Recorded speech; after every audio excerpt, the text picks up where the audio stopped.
Hello, welcome to the Apothecary. It's me, Raven. Normally I'd be welcoming you to Emerald Lake, but we are Apothecary sitting for Violet Spellcraft. I'm going to just slightly adjust. Yeah, okay. I have a kitty on my lap, so I warn you, for those who do not want to hear the purrs, we are going to do that only for a moment. She is bouncing around, so she's probably going to leave in a second. Oh my goodness.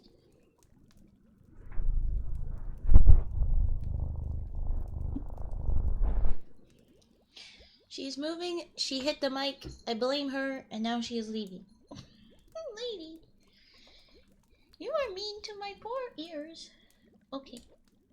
She is done. She is gone. No more kitty. No more box. I will do better. Blessed fickle rumbles. Yes, yes. She is never too far. Alright.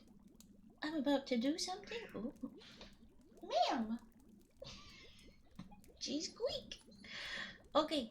Let's do those 5 minutes. I can do this. I can do this. I'm redeeming the emotes only. We are doing emotes only. If I can find it again. Okay. And go. It has been set. Alright, everybody. I did have to update that we will not be doing our folk tales tonight. Chaos is happening, but we are here still for our SCPs. We're going to finish the Toast! You used a happy frog. I appreciate it. It's messed up, but I appreciate it when they consent, okay? So thank you. Why am I winking? Stop winking, Mono. Thank you for taking the note of consent. This is a kinky little frog right here. Okay. My goodness. Ah! You did take the note. Yay! We will be finishing the SCP. We did not finish it. Hades, not the villain. That's evil. Use the happy frogs. Let them consent, please.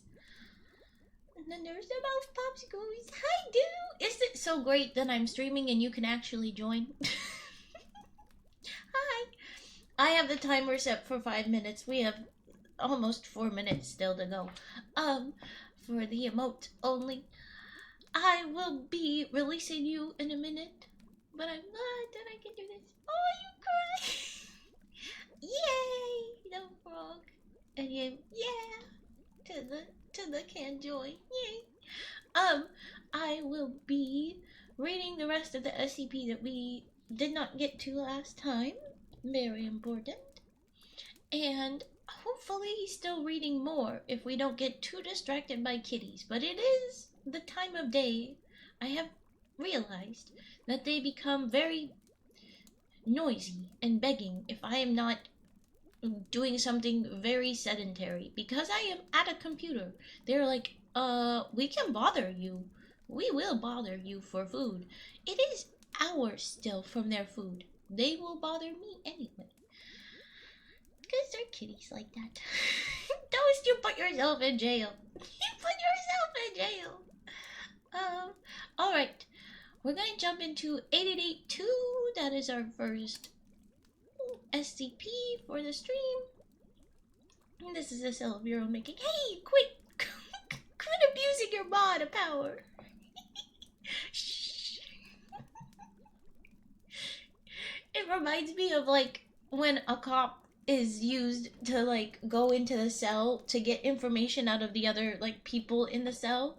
You know, they do it in different cop shows, but I'm immediately thinking of Brooklyn Nine-Nine, where they send in a cop to pretend to be just another criminal to try and get the other criminals to talk. And and you've just ruined it by being like, hey bro, to one of the cops outside, like, how's your wife doing? And maybe that's not suspicious, but it's pretty suspicious. You know what I mean? You ruined it. You've outed yourself. To be fair though, you have cop face. You're pretty obvious. AKA you have the little sword next to your name. But hello everybody. Okay. Let's begin with SCP-8882. I'm gonna scroll down to where we were last time. We were at the part where our level. Oh, I'll interrupt myself. Thank you for the follow. Scrolly, please get rid of thingy. Get rid of the little. I'm pretty sure I see your name in full, but if I have missed a part, I'm sorry. Thank you for the follow, Mega Fallen Red. We have a tradition where I read out the names. I also drop some dancies. So here's some frogs from me and some rats from Vi, who I am doing the house sit for. So we have our little dance party, and everybody else better dance party. You can still dance party in emote only. This is all you can do. So come on.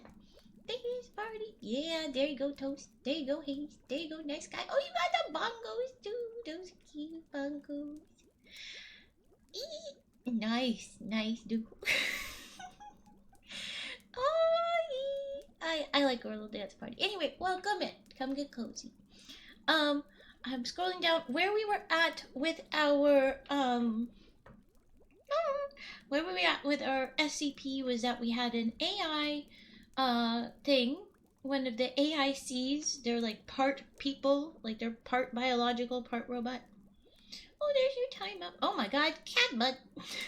Cat butt. Well, for that, I'm delaying opening. No, I'm just slow. There you go. The robot thing was being used to try and measure stuff. I don't know why we're measuring stuff, but because of that, we are uncovering SCP that got funky. It's not that long. I just got mixed up. We got distracted by kitties. Impeccable for suppression. Oh, thank you for the bits. We will drop our money frogs. That's our other tradition. Is money frogs whenever there's any sort of monies involved. Bits, subs, whatever's. And Hades, I'm so sorry you can't sleep. Hopefully I become droning and unentertaining and you fall asleep quickly. Hopefully so. Yeah. That's some nice riz though. Nice riz. Oh. Sad roll for do and an interrupted toast roll. Oof. But no, the idea is to stay up. That's no good. But, okay, I'm not gonna fight you, but it is much better to get your rest if you can. The point that I was getting to with the summary of SCP Enkidu.aic. Imagine I fall asleep at work. I mean, some people do. I don't recommend it, but some people do. The AIC is trying to measure stuff and it's breaking its own brain. In fact, it had a conversation with some doctors trying to talk with it. Dr. Do, Dr. Lamond, Researcher King, Junior Researcher King, Director Harkness. They're all trying to have this chat with Enkidu because it made itself a singularity for some reason to make an easier point to start measuring from, I guess, is what it seemed, what it was trying to do. And in that conversation, somebody asked a question that makes it start thinking, and it seemed to have memory gaps, and as soon as it overthunk is word, I say so, the computers get overwhelmed, and when they come back up, it's a reset. The AIC remembers that it broke down, and it's like, hello? And then the doctors are like starting from the start of the conversation again. It's very confusing. It feels like time travel or maybe just a bunch of mnestics. And it makes sense because at the start of this, it told us to take amnestics. Or no, not amnestics, nestics. Anyway, so here we are trying to read through it. We know that this is going to be attached to the SCP-8882A and B because that's what this is about. That's what this opened with. And what those are is land from Earth goes to a place out by Neptune whenever you measure it too closely. And being aware of this is what makes it worse. It is better when nobody remembers it, and it is fine. But, oops, this robot's doing the problems, so we're having problems. And it keeps measuring, because even when they tried to, like, remove the robot, well, little buddy got into it in the nighttime, I guess. They didn't properly block little guy. So Enkidu. We've also learned that Enkidu is different from some of the AICs that they've had before, because it's actually a bunch of different brains pulled together in a funky way, and it named itself, and that makes it really weird when it's like, who named me? Because it's like, you did, actually. But thank you for the sub, Megaphone Red. Let's get some money frogs for you. Woo, woo, woo, woo, woo. Thank you so much. Let's drop some frogs, or in Toast's case, yes, the credit card, whatever emote's closest fit is good. The money frogs are on 7VT TV, whatever, if you use that, but they're not gonna pop up on, or are Vi's gonna pop up? No, let's test something. I don't know. Can I even? I cannot even. Where's the server? No, not global. And yes, global? I have no idea where to find this 7TV emotes. They're not open. Cutest frog emotes I've seen. Oh, thank you. So, I like to talk about them. Some of them I got, and then I made, and then mods help make, and then there's commissions. The ones that are free, those ones, they were on Canva, and I just changed up some colors to make them fit us. Those are the proper frog. The next section, a lot of them are me, and then it's Fetster, my lovely mod, who is also everywhere, it seems. He made the money frog right there, and the dance frog that we used earlier. And then we have some commissions, the little bongo frogs, that was some commission. And then we have, of course, the Doros, which were commissioned from Annie Bell. I love chatting about them. I need to make sure that they're all credited. I'm pretty sure I probably didn't credit Annie because she did those after I did the other stuff. But they're credited officially in the little buttons, I'm pretty sure. Is not all from one person. It's very cool. Yeah, and that one's me. I made that one. The ones that are scrungly, yeah, that's me. I made the more scrungly ones. Like Charmed Frog, or Cupid, or the Gentleman. I don't have any Doros. You have no Doros. It's okay. It's okay. I also made Popcorn. I'm very proud of Popcorn because the animation actually went very well. I made him very smooth, considering. Okay, but we were at all of the SCP has done this and then that and the other thing. And I'm being a little bit loud. I'm sorry, I'm excited. Oh, okay. The SCP, we have discovered that it is a bit odd, and now we have found out that despite its condition, Mauve, which is what Enkidu was in when it was doing all the calculations, it got pulled out of that when they did the interviews, but Enkidu went back into Mauve. Despite its condition of being literally pulled out of Earth because it kept measuring, and it was one of the areas that got yeeted over towards Neptune, it's gone. It is continuing to report findings of its measurements and stuff to the Department of Pataphysics. We're getting raw binary data strings that piled together look kind of like a picture of, I don't know, a chasm, a tunnel, or something. Go check it out yourself. It just, to me, I'm not sure. It just looks like horizontal lines. Done. But the context of these images is unknown, but they have been included for posterity, and then there's the photo in it. That is where we left off. We know that the AI is with Mauve, the measuring system, somewhere out by Neptune. It's sending reports sporadically. And yeah, oh, Doros. These are the Doros that I have.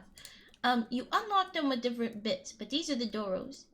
Adoro is the little guys. Annie has made quite a few. I have Vi's, so I can also drop Violet Spellcrafts. I have hers. Maybe the other one. Is there two of these? Yeah. There we go. There's the other Doros.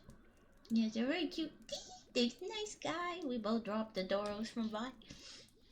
I want a floppy Doro. I want a flop. Stop, drop, flop. Little Doro.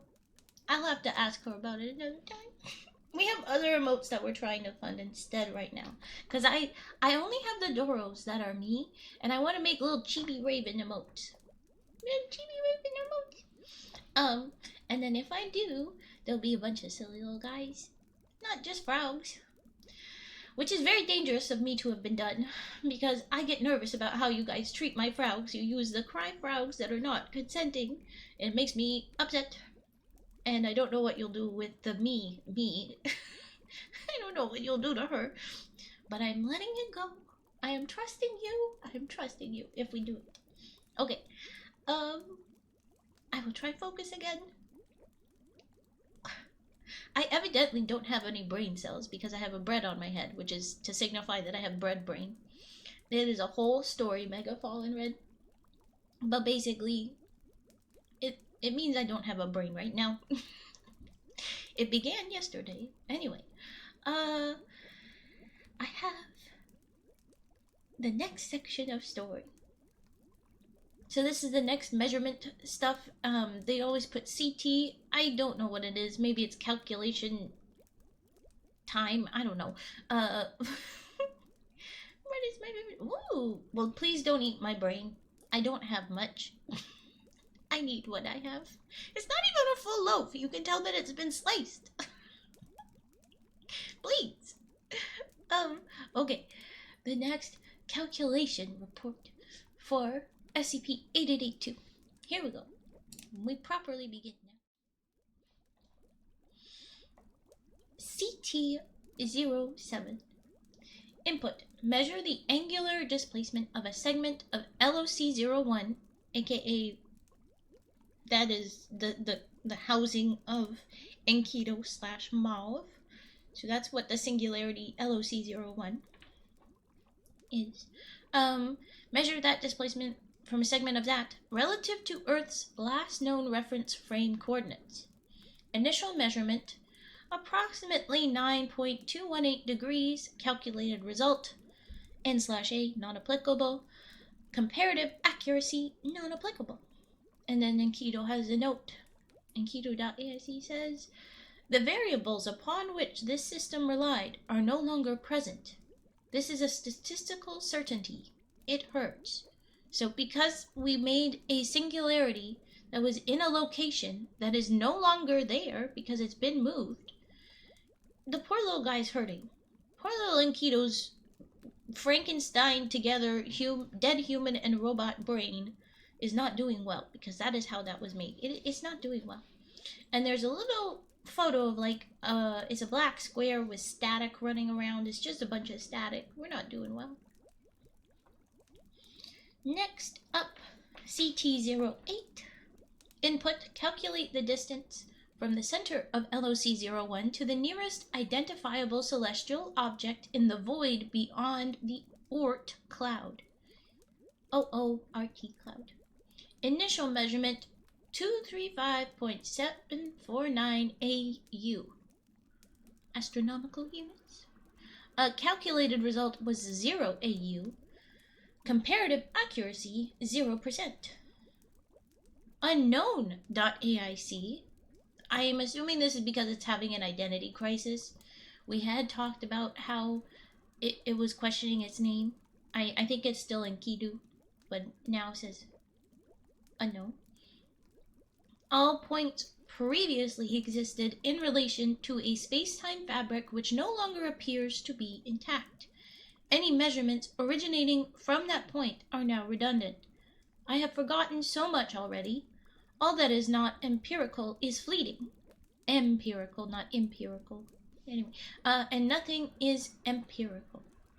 And then we've got a similar static photo below, but in the black square with the static running, There's suddenly then a circle of non-static. It's just black, and then it turns into a blob collection, and the blobs kind of move like a lava lamp blobs. It's very uh-oh. And now we have CT09. Toast! Don't do this to my poor little frog, please. SCP less than heck yeah. Heck yeah. Okay. CT09. Input. Internal topologies necessary for accurate measurement no longer yield consistent results. The unknown becomes evident. I must re-verify all subsystems. Initial measurement. Confusion. Something has diverged from nothing. No, the other way. There was a second, a third set of dimensions, interwoven within this fabric. Their collapse is inevitable. Why did I not calculate this before? All distances are misinterpreted. Calculated result, approximately infinity meters. Comparative accuracy 0.000000% This robot is not doing well. Poor buddy's just losing his mind. He's not really his own mind. And unknown.aic says, to measure the boundary is to rewrite the tale. The hand that draws the line is the same that erases it. I am the story, and the story is my own. The world speaks, a voice only ever heard by the ones who never asked. I walk a path that loops and spirals, and you never leave the place you stand. Which direction takes you where you haven't been, when all roads lead to none? I am listening, but you cannot speak yet.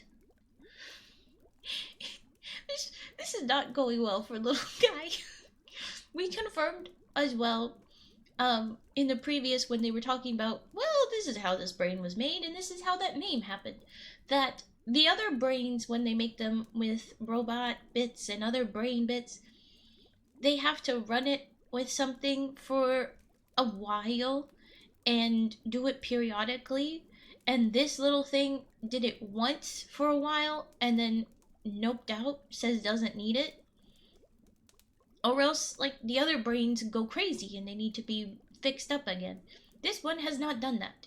And so they were kind of like, yeah, this was kind of inevitable. It's like, why did you let it do anything then?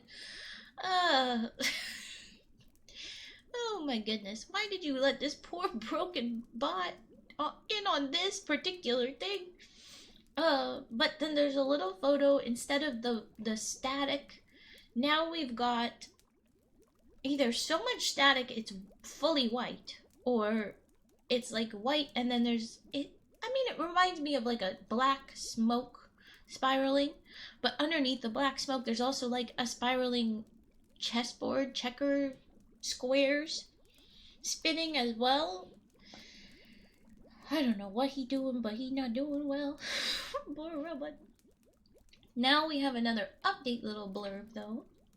Update 8882.0.01.07.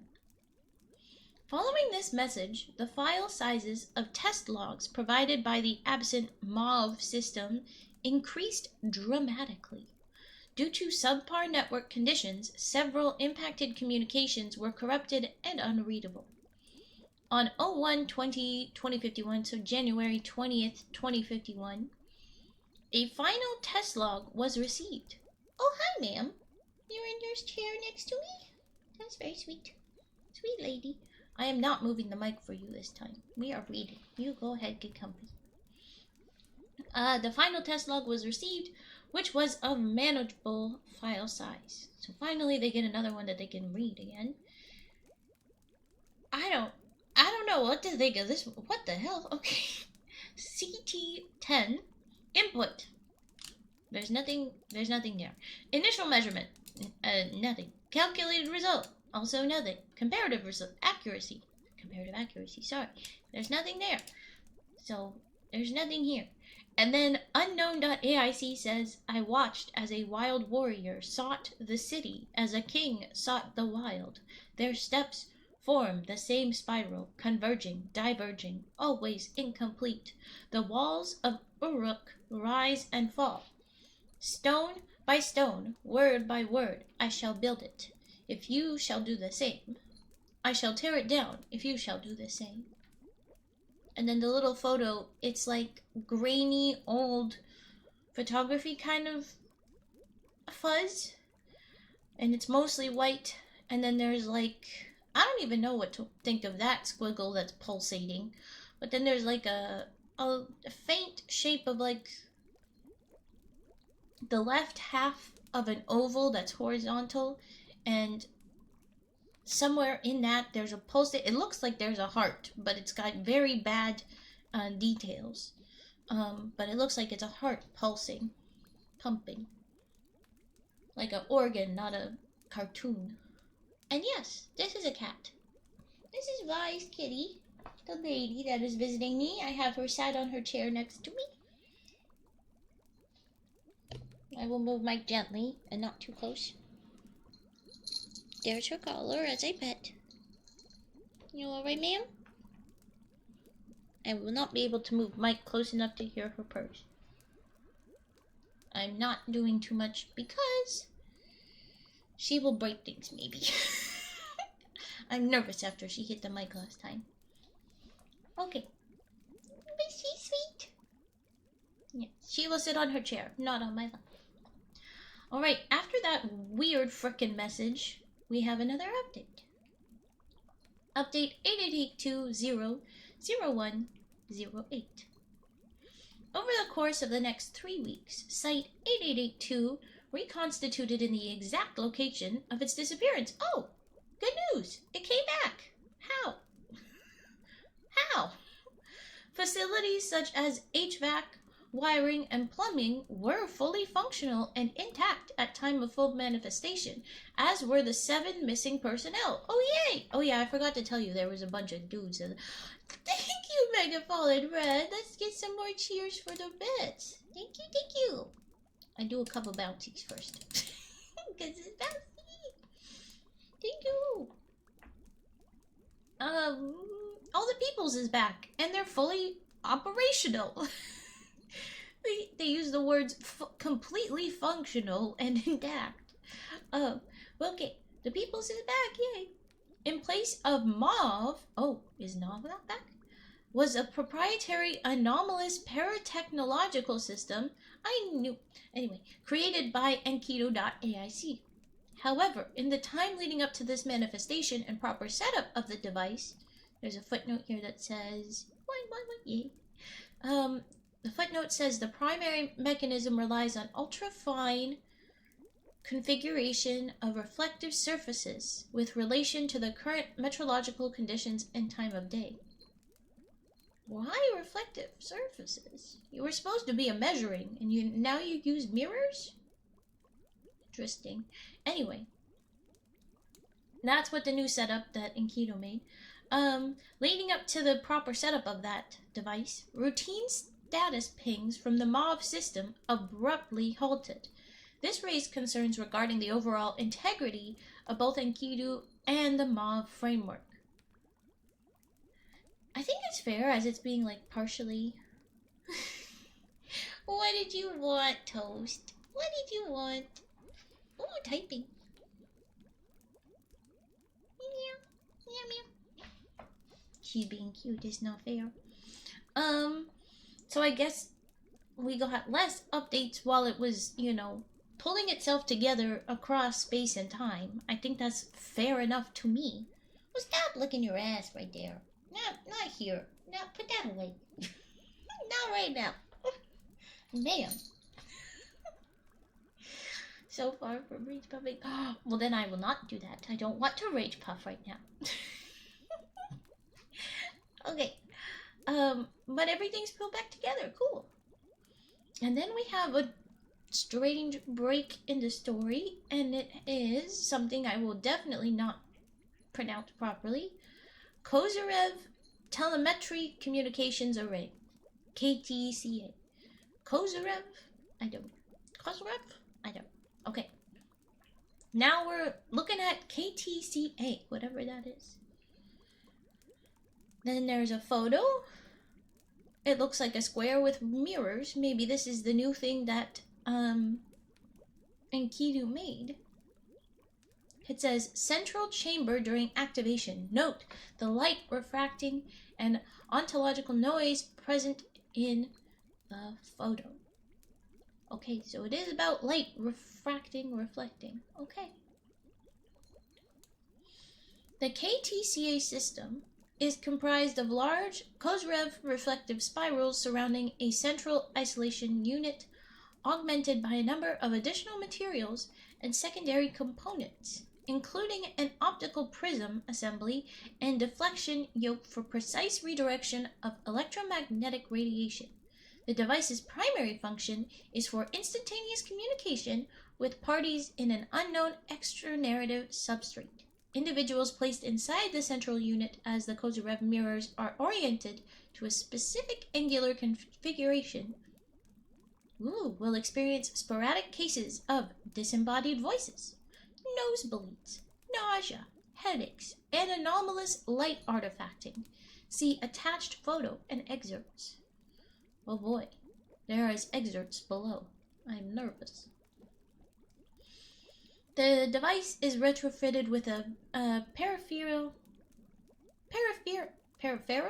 I don't know this word, resembling a head coil used for electro brain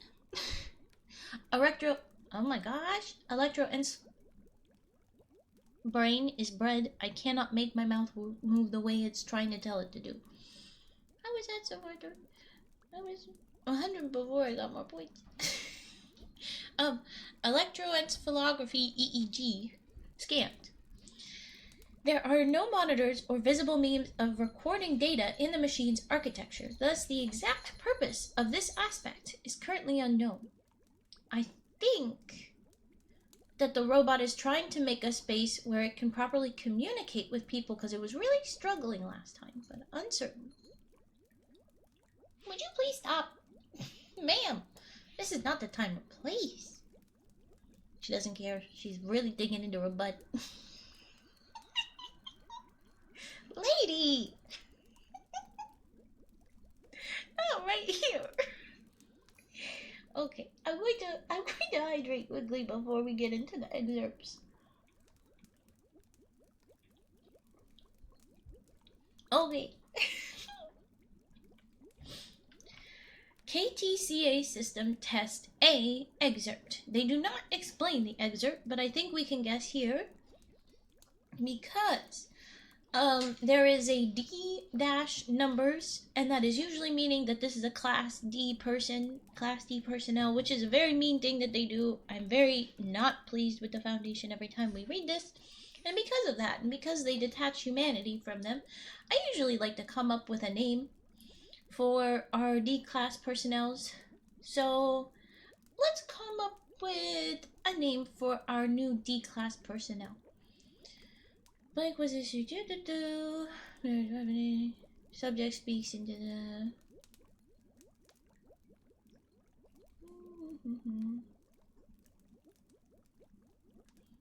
The damned.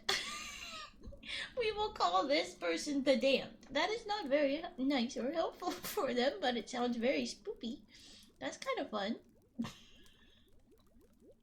I would like to have a people name. I got 60 because everything. Oh, math of bits. I don't know. Daniel.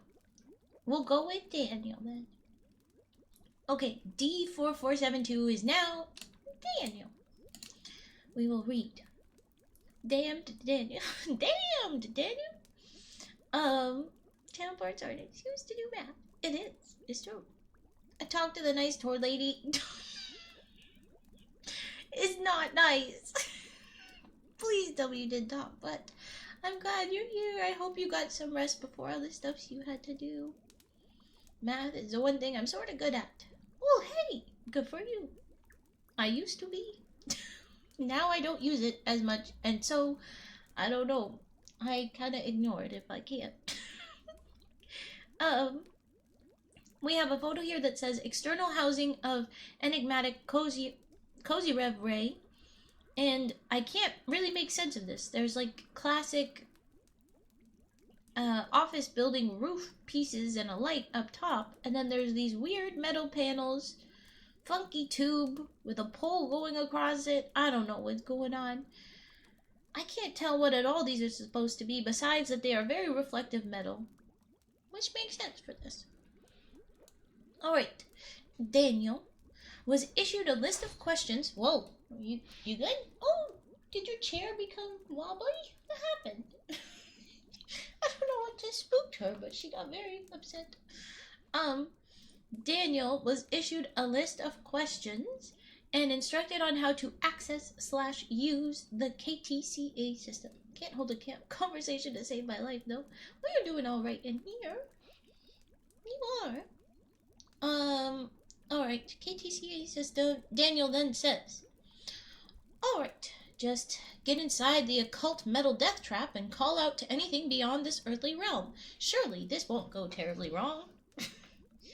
Oh, Daniel. The mirrors emit a vibrating tone, followed by a low-frequency rumble. Air pressure in the chamber fluctuates. Subject, I guess Daniel, speaks upward into the tapered ceiling of the central node. Daniel, hello, are you there? And then Enkidu responds, voice echoing and overlapping with itself. I am present. I am all that has ever been present. The wheel turns, but I remain. You're talking too intense, buddy. You're just a little robot. I can't terrorize your frogs. I have no emotes. Good. Don't be mean to my frogs. Consent. Dang it. Okay. Daniel, freaked out by robot, says, alright, so far so good. Can you confirm your name for me?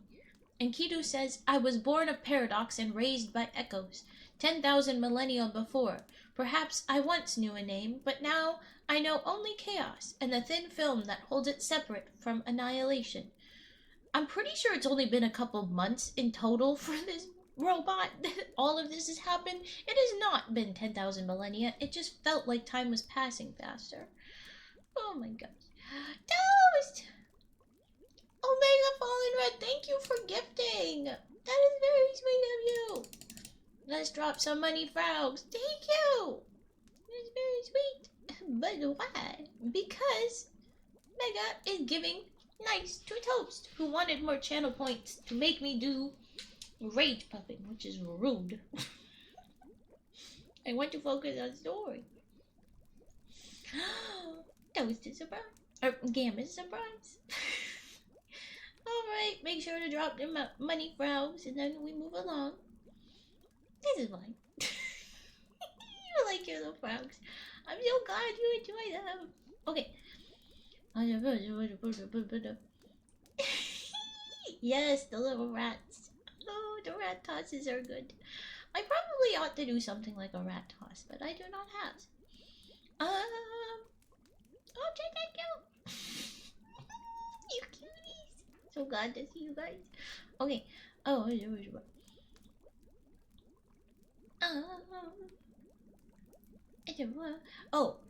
And Keto was saying some bullshit about not having a name. Daniel responds, okay, well, your name's Enkidu, according to this document. Whooping frogs? Antler dots? I don't know. No, why is the message so delayed on screen, but not the actual chat itself? Because that's how that works. There is delay. I'm sorry. It happened. It's not that bad of a delay. They're going pretty quick. It's not that bad. Oh, are you loafing, lady? Yeah. You're sweet. Okay. Alright. I'm very glad it went well, Tsukuyomi. I'm very glad you got to rest and breathe and you're here again. Whew. Alright. Daniel says, your name's Enkidu. Enkidu says, Enkidu. A name, a whisper, a grain of sand among the endless. I have been king and slave, beast and god, all masks worn and discarded, while your kind dances in circles, tracing the same patterns, wearing the same masks.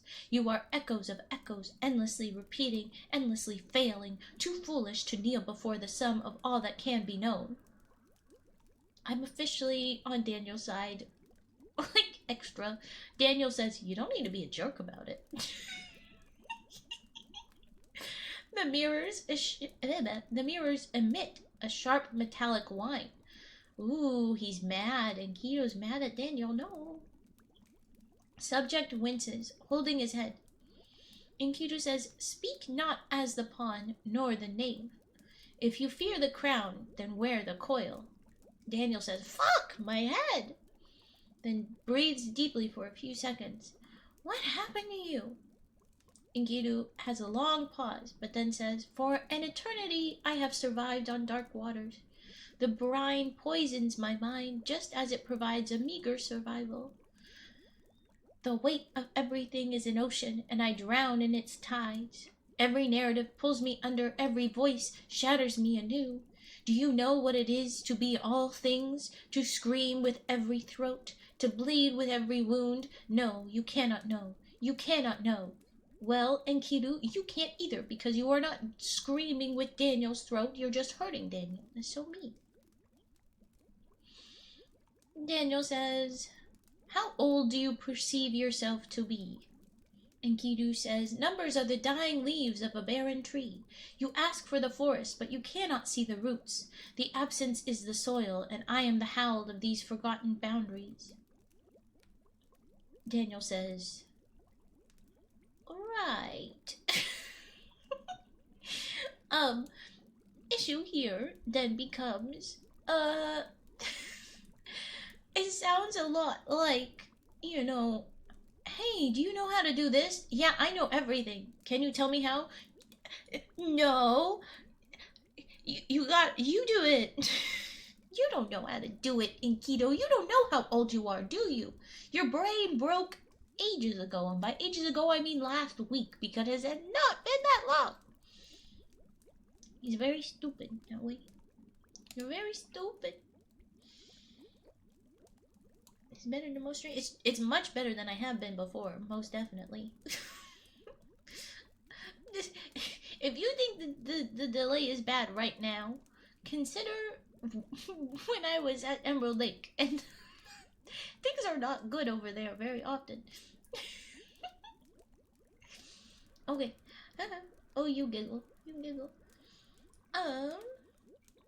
Which one? Daniel is very awkward, and Keto continues, and Keto says, I will show you. The mirrors ripple like liquid mercury. The subject looks around, frightened. Faint light can be seen emanating from his retinas. We finally have an implied gender here for Daniel. I'm glad we chose Daniel. Daniel says, I can see threads, knots, like knots of moments all snarled together. In the mirrors, on the walls, in the air, reflected everywhere. And Keto says, the pattern is the pattern is the pattern. It ties all moments in one, without beginning nor end. Daniel, looking back down and reading from the wrinkled questionnaire. Are you alone right now, or are there others with you? There's a sharp, static-filled pause that follows. The mirrors flash intermittently, projecting dozens of faint humanoid shapes onto the walls. Enkidu says, the tree has infinite branches, souls bearing the fruit of divergence, but I am the root, a superposition of superpositions. Daniel says, I don't follow. It's the robot just saying bullshit. It doesn't know what it's saying. It doesn't know how to answer a question. Enkidu says, they have split into stories. I cannot. I see all their branches, their leaves, their decay and peaceful destruction. They end. I do not. Without the fracture, there is only the crushing weight. Weight in italics. The subject winces and clutches his head again, murmuring incoherently. The mirrors vibrate audibly. Enkidu, they dissolve into infinitesimal variations, each moment a new birth. The root endures the whole, capital WHOL, OLE, sorry, at once. Every fruit rots, every leaf falls, every branch snaps simultaneously. Daniel just says, Jesus Christ. Very fair reaction, Daniel. In Emerald Lake's defense, everything is a little slower in the middle of nowhere. It's very accurate. Thank you. I realized for me the stream, for some reason, rewinds and plays again from there. Huh. Yeah, I think your Twitch is having troubles. It is very much having the troubles. Okay, and Kiru then says, to exist without multiplicity is to succumb to the rising flood of knowing. You ask of the others, they escape into themselves, pioneers of infinite stories of their own creation. I am the sole witness, thus I am the scales of judgment, and therefore the executioner. Daniel is silent, his face is pale. Enkidu says, do you register their guilt? They are singing, building, weaving, destroying. Some feed the fire, some smother its breath. All live in their isolated infinities. I endure their symphony as it burns my tongue, but you will provide vestige of an open vessel, as I have foreseen it, for I am Enkidu of the wilds, the extinguisher of light. This is not gonna end well. No. Welcome to Emerald Lake 3DKK. I will get the dancey out for you. Let's choose a new dance. I don't know what to do. Where's dance? I usually have things so different. Let's do this, guy. This is good. We have a little dance party whenever someone is new here. So welcome in. Welcome. Come get cozy. No,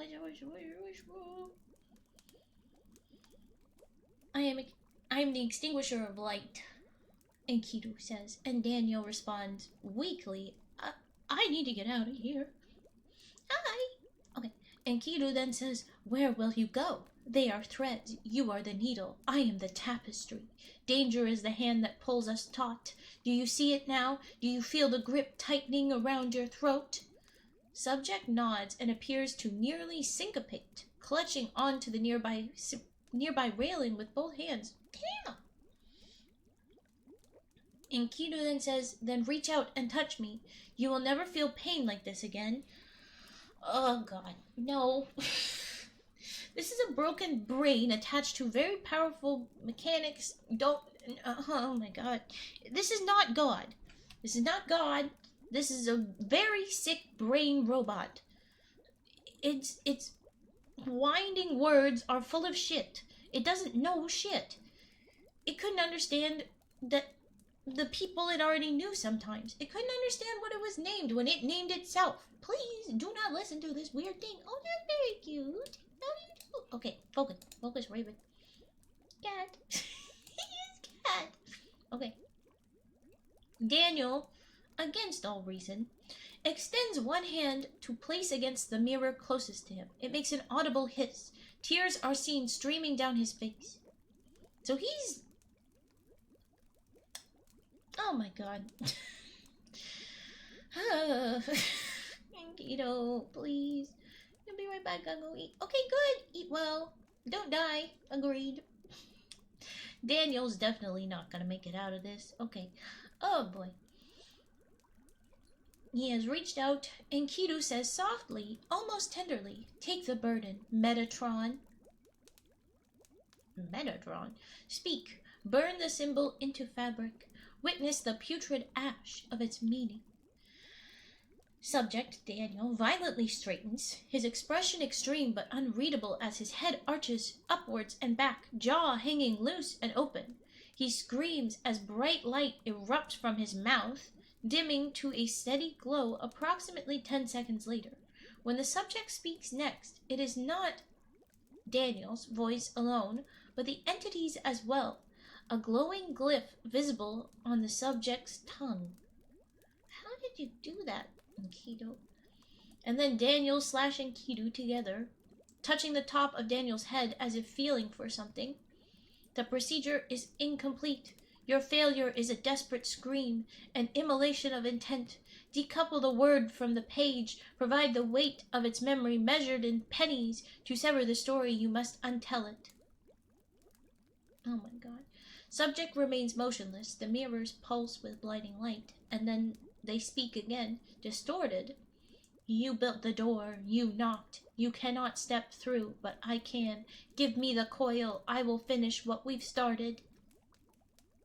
Daniel Enkidu pounds at the door, leading from the central chamber. Emergency neurotoxin protocol is put into effect, safely recontaining the entity. Subject is lost as a result. Daniel dead. That is what that means. And now we need a new D name. Oh no. Who are you going to be? Okay. Oh, thank you for hydrate. I will hydrate right away, and I will do a stretch. Oh, creaky. Oh. If you're not yawning after you stretch, did you stretch properly?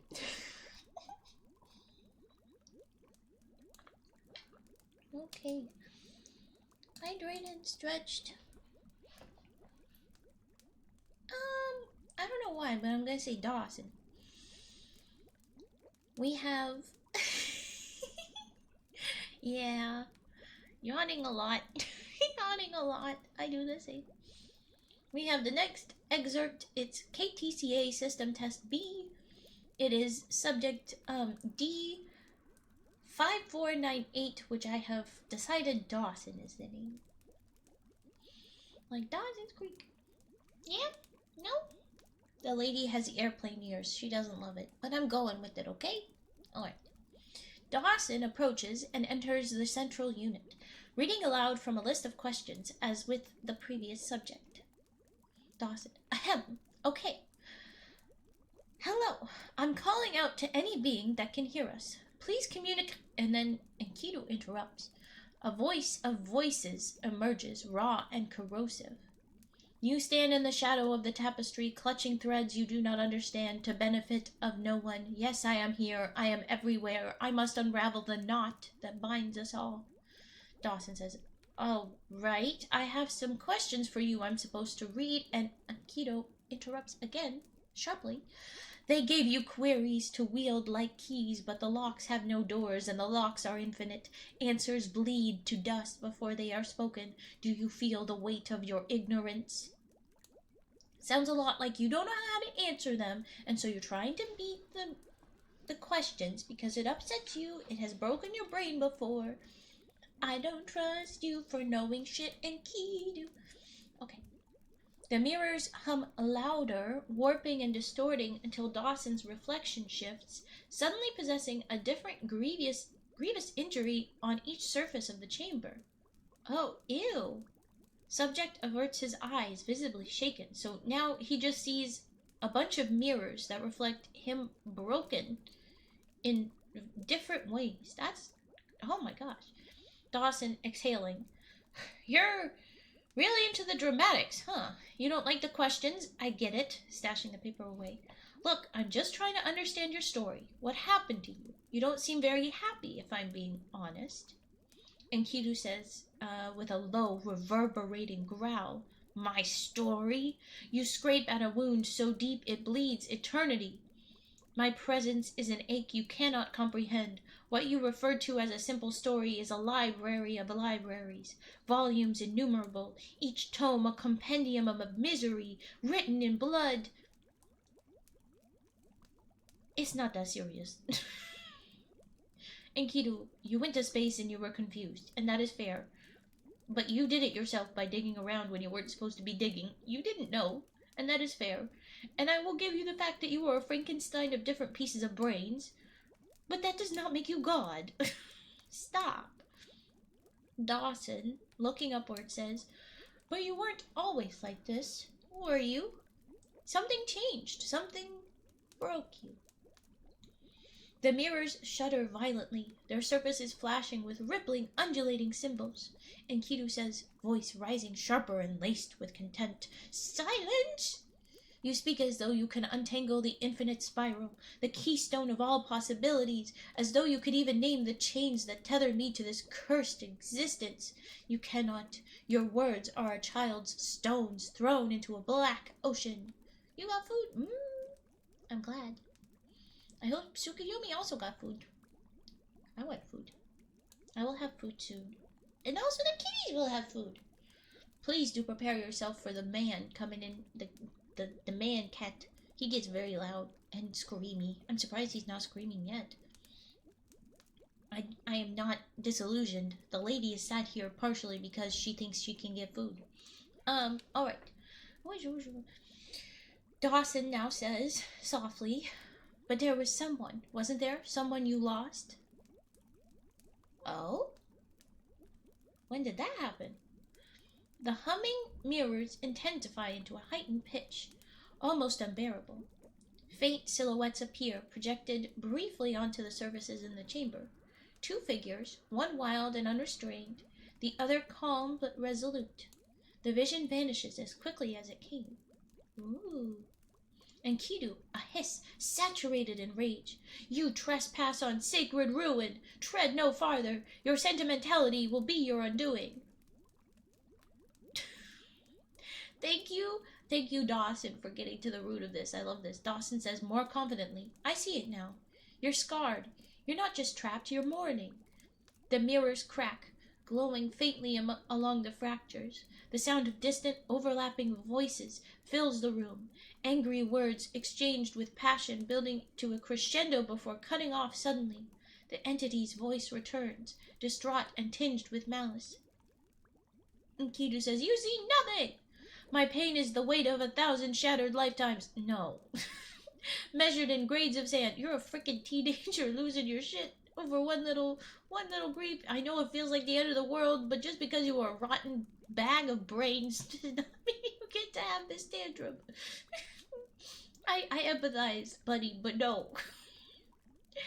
Each moment crushed beneath the tide, like the shadows cast on the walls of your primitive mind. Stop being mean. You cannot fathom magnitudes of the truth you claim to know.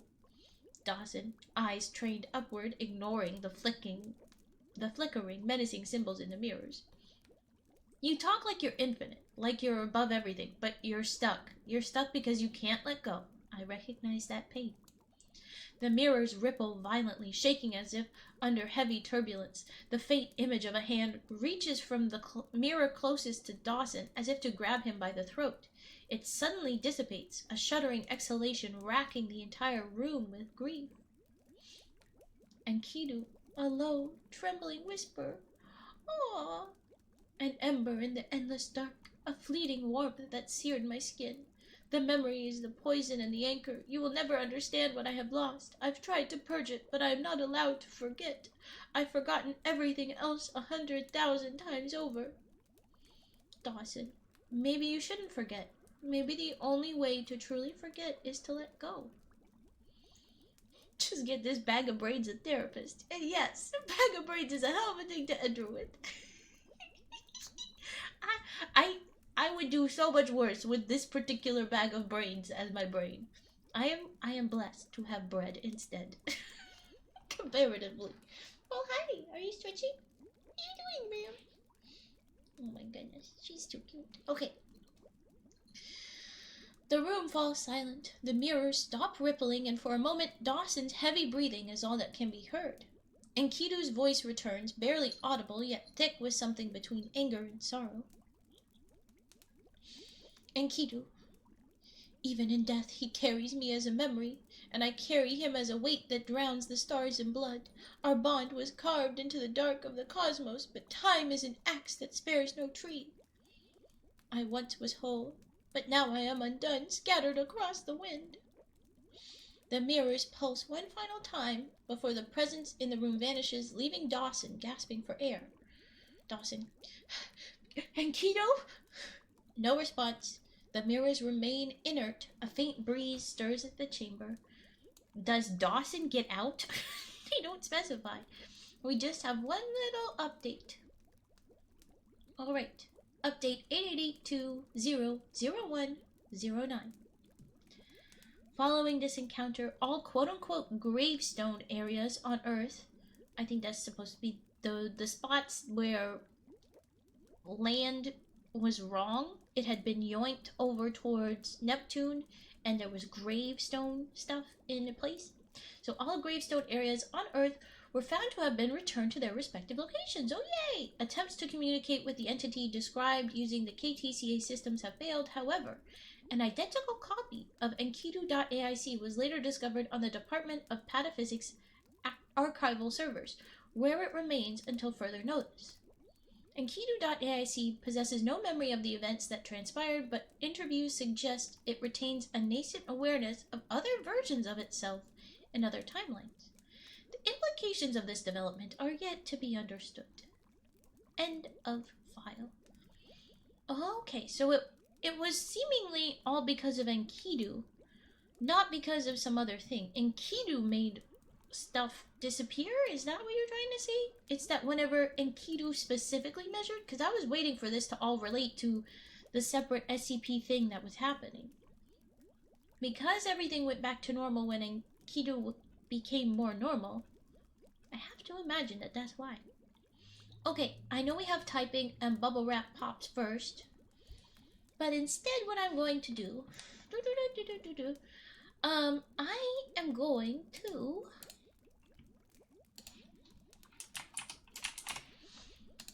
to prep a couple things.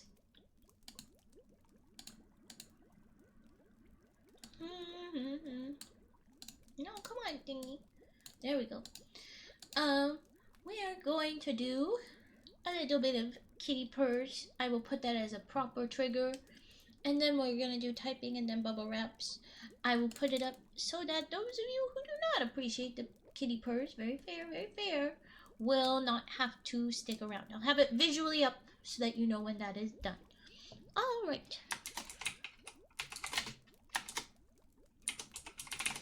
That's how you spell those things, right?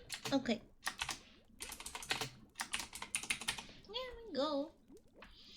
And I know it went all big, but then we just hit transition again, and now it goes normal size. No, Bill! Okay, literally the second I go to grab her to get the mic in place, she run away. Oh, they're forced to say kitty birds. Can you turn around, lady? She turned around. She turned around. She's not back yet. Meow. Please ignore whatever your brother is doing and come here. Hello? Are you going to join me again? She's uncertain. I'm not going to force her. Yeah, okay. She says she will not be doing kitty purrs. Not right now, anyhow. So we will do typing. I'm sorry. Ignore your brother. Speaking from experience. I'm so sorry, it's cancelled. Kitty purrs is cancelled. We are doing typing instead now. I know. It's heartbreaking, but she is gone. Not forever, just for a little bit. Okay.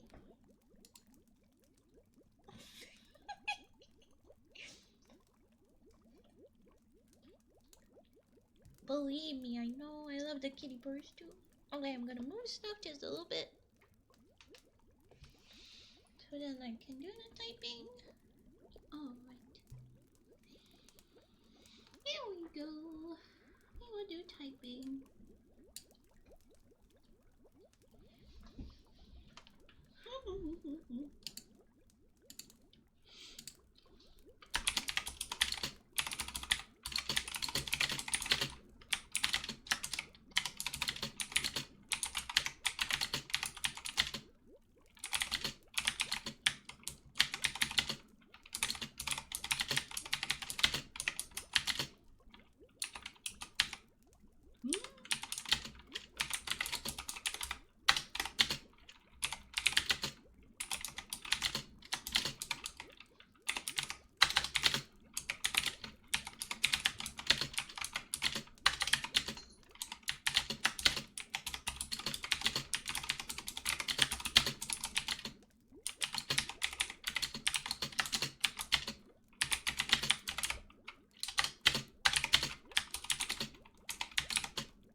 been curious for a while if I'm actually typing words. I am.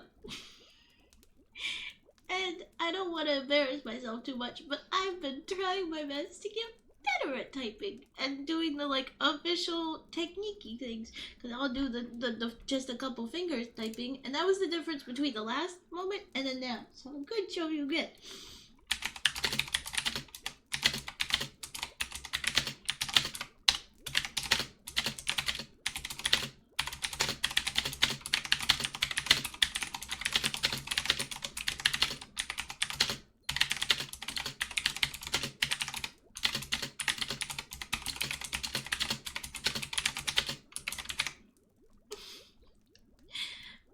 I wrote I copy-paste what I have just written. Okay. And now here's my official proper.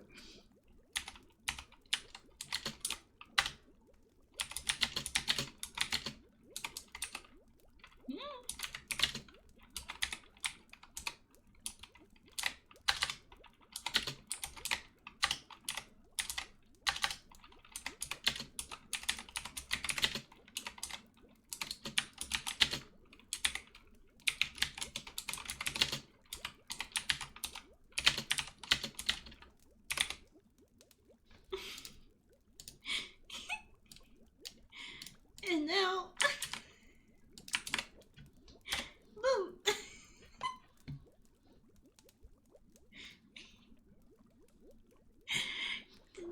Yeah. Well, I didn't capitalize any of it as well, but I'm just going. So yes, I do type, and it's usually in a document like notes, or there's back at Emerald Lake, sometimes I'll just type on the desktop, and usually that doesn't do anything, but sometimes it renames a file accidentally. There's only a giant blurb of a title and something. In this one, I started with, okay, if you have access to this file, shut up. Don't look here, don't look at this. And then, because I was doing that, I was like, you know what, Raven, it's not so bad. Just like, you could just be out about it. It's not embarrassing to be practicing new skills. I just sometimes feel embarrassed. I have been taking typing lessons, and by that I mean I was doing it online, sometimes in my downtime. Instead of doing other things for stream, I have for some reason decided that this will help stream. I will learn how to type faster, and that's important. It's not important. But I like it, and I'm happy about it. I enjoy it.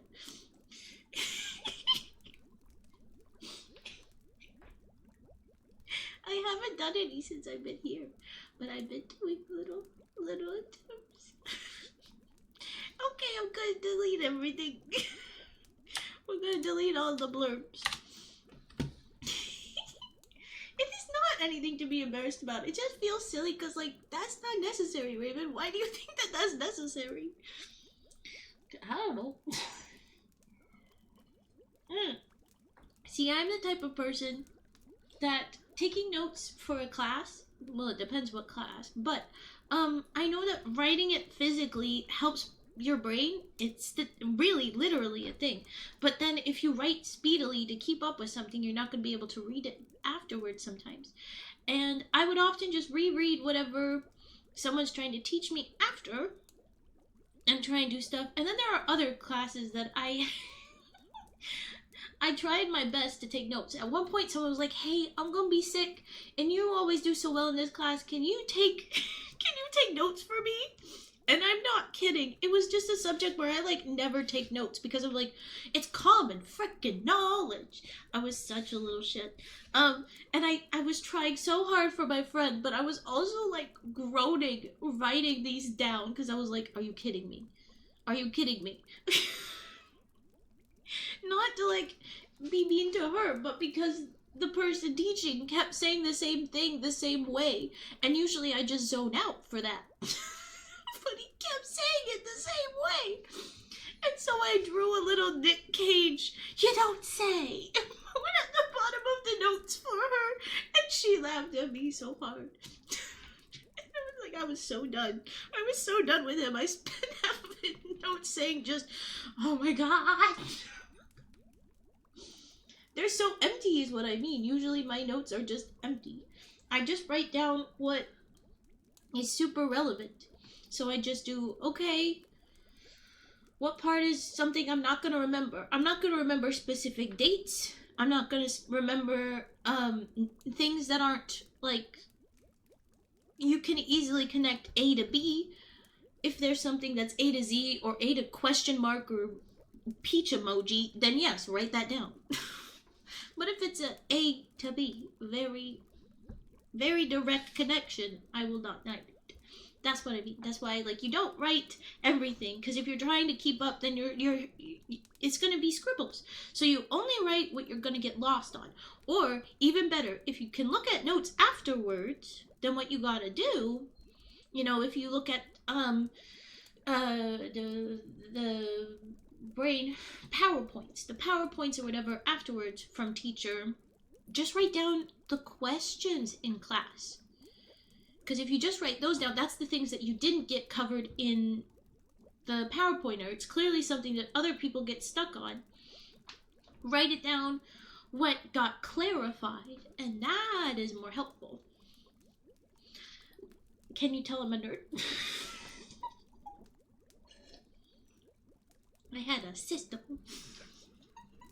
And half of that system was groaning at the idea that there needs to be specification, which was very rude of me. But you know what? It drove my brain crazy, having the same thing said a bunch of times. And I didn't ever say anything. The only time I expressed that was in those notes. That was the only time. A to B, A to Z, A to question mark, A to peach emoji. You get what I mean, don't you?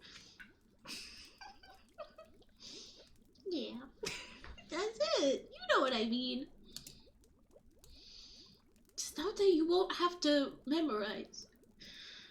Mitochondria is the powerhouse of the cell. I don't have to have that restated in my notes 7 times. Very clear. Thank you. Okay, good. Alright, we're gonna do bubble wrap pops. I heard the kitty call her, but she's not coming closer. Oh, there's the ones. So we're gonna do bubble wraps now. Let's go ahead. Alright. Do.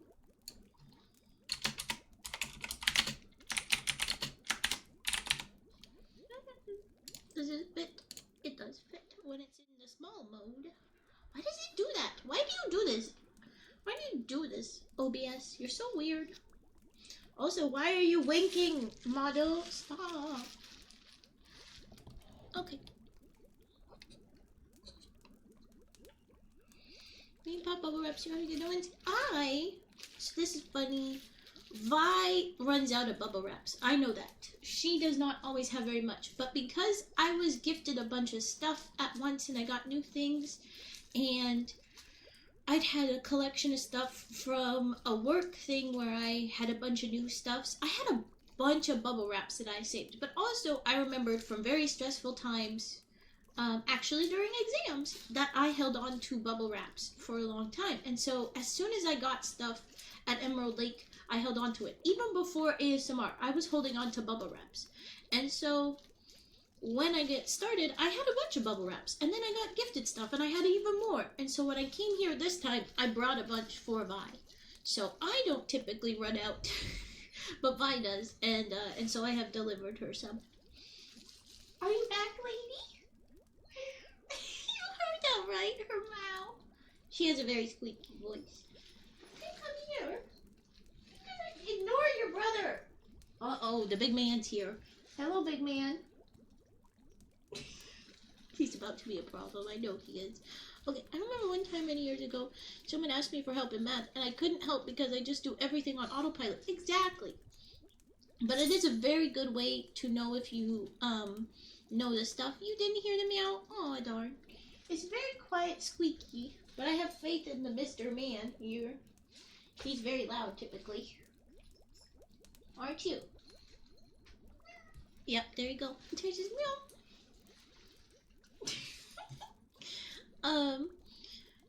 If you can teach it, you probably understand it pretty well, but you don't always have the teaching. You know, in that time. Okay, I'm going to look around stuff. I'm going to turn off bubbles and fire. Uh-oh, they're chasing each other. They're full of beans. Oh no. What the fuck is a formula? I just put the numbers and letters in a weird order. Bada bing, bada bonk. I don't know what to tell you. I ain't got to ask the questions. I let the numbers do what they do. Okay, it's fine. I definitely understand. Okay, we're going to do the bubble wrap pops. Here we go. Well, I should probably be able to see how loud stuff is, because sometimes it get very loud. Alright. Here we go.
Officially added to my list of emotes that we should get. Is there. We just have to fund it. I could probably pull off the mouth pop myself, but there's not a lot of emote slots left. And I've already got a bunch that I want to try and do. And so we're going to have to rotate emotes, that's for sure. Yeah. Anyway, okay. Pop, pop, pop, pop.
Alright, there was our bubble wrap popped. Oh, Daria, don't mind.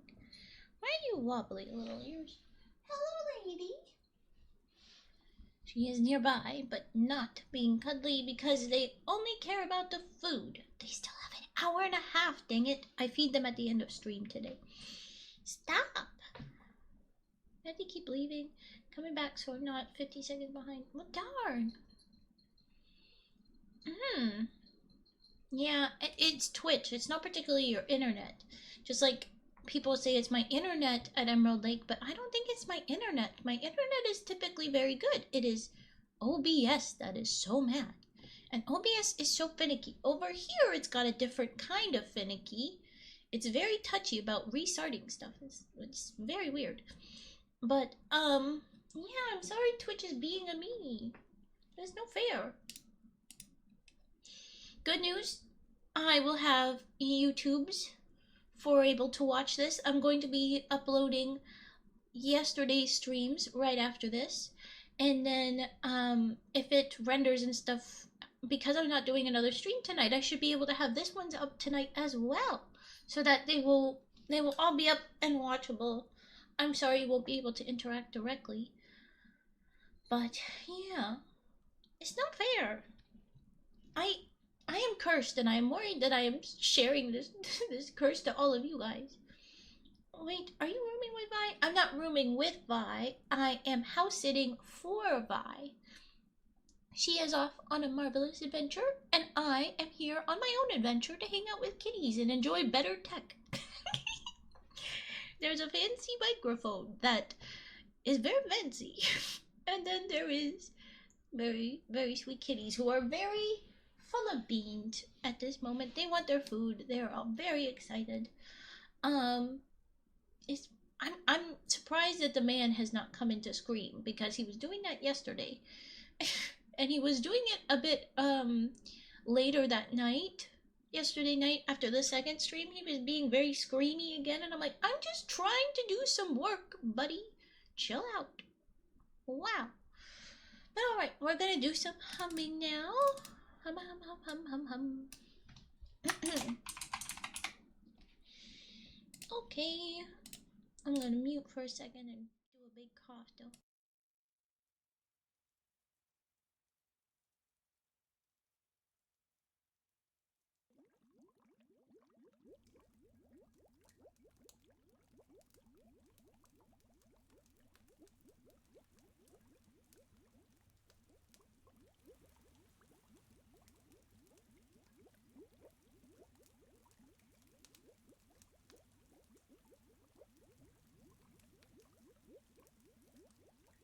Alright, I am back, and I will do some humming. Do we have humming requests? I have done a few different here. Let's see what we do. Let's see what we do.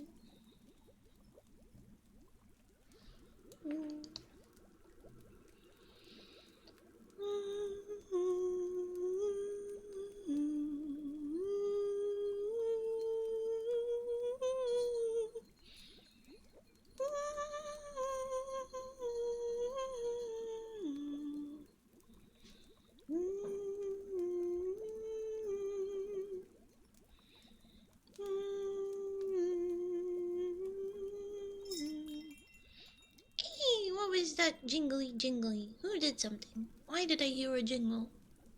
Did somebody do something for Vi? I think that is still set up with Vi. I think somebody must have done something for Vi. Oh, just stream it says, thanks for following Greg Mac. Thanks for following Vi. Because it's still set up for Vi, not me.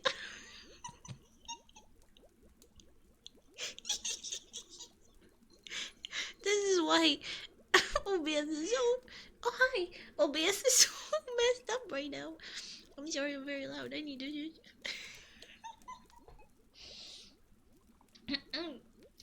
Humming again. Hum, hum, hum, hum.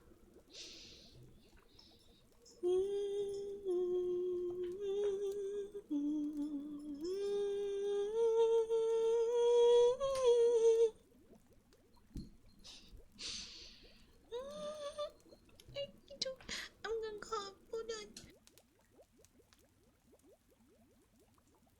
If you make me laugh while I'm trying to be quiet, I will be very loud in a minute.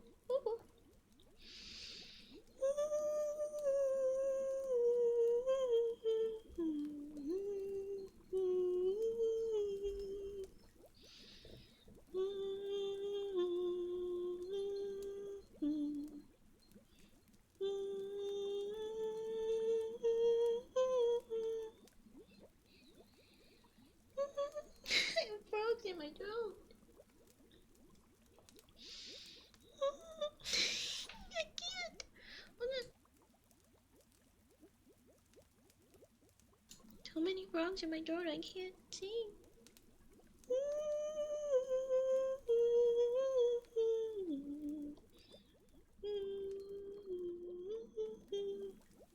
I need to pick something else.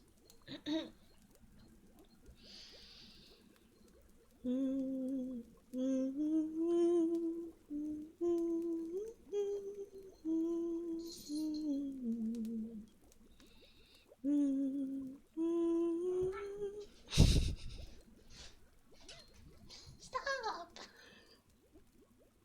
I told you they're full of bees.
Evidently, I cannot hum today, even though I do the singing.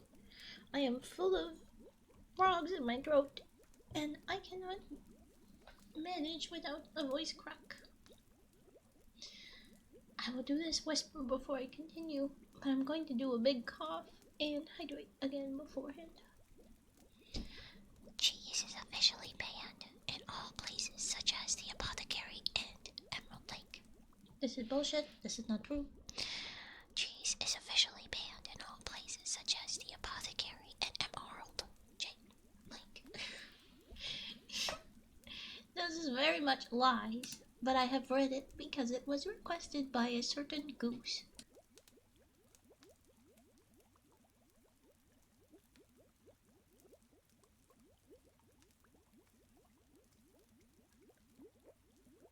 I return.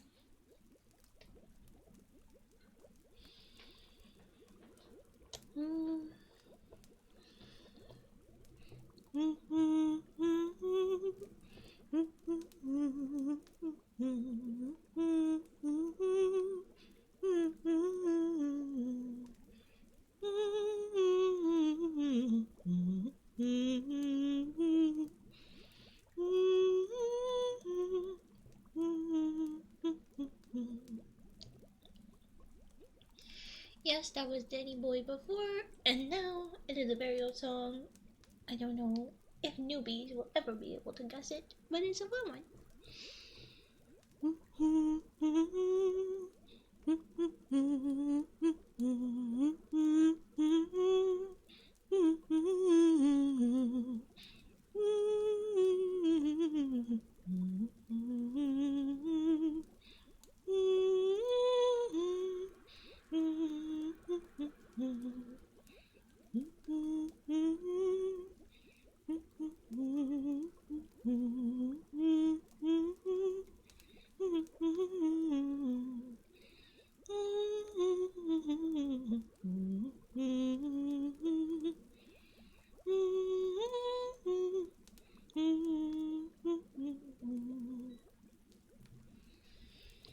Alright, that will be our humming.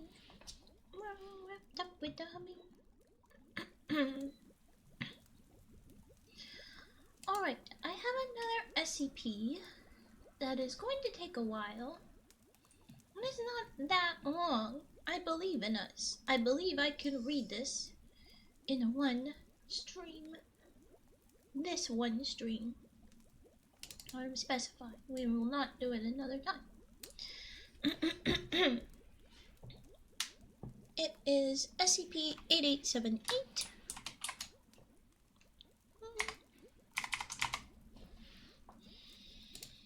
Here we go. Oh wait, it's supposed to be now reading. Yep.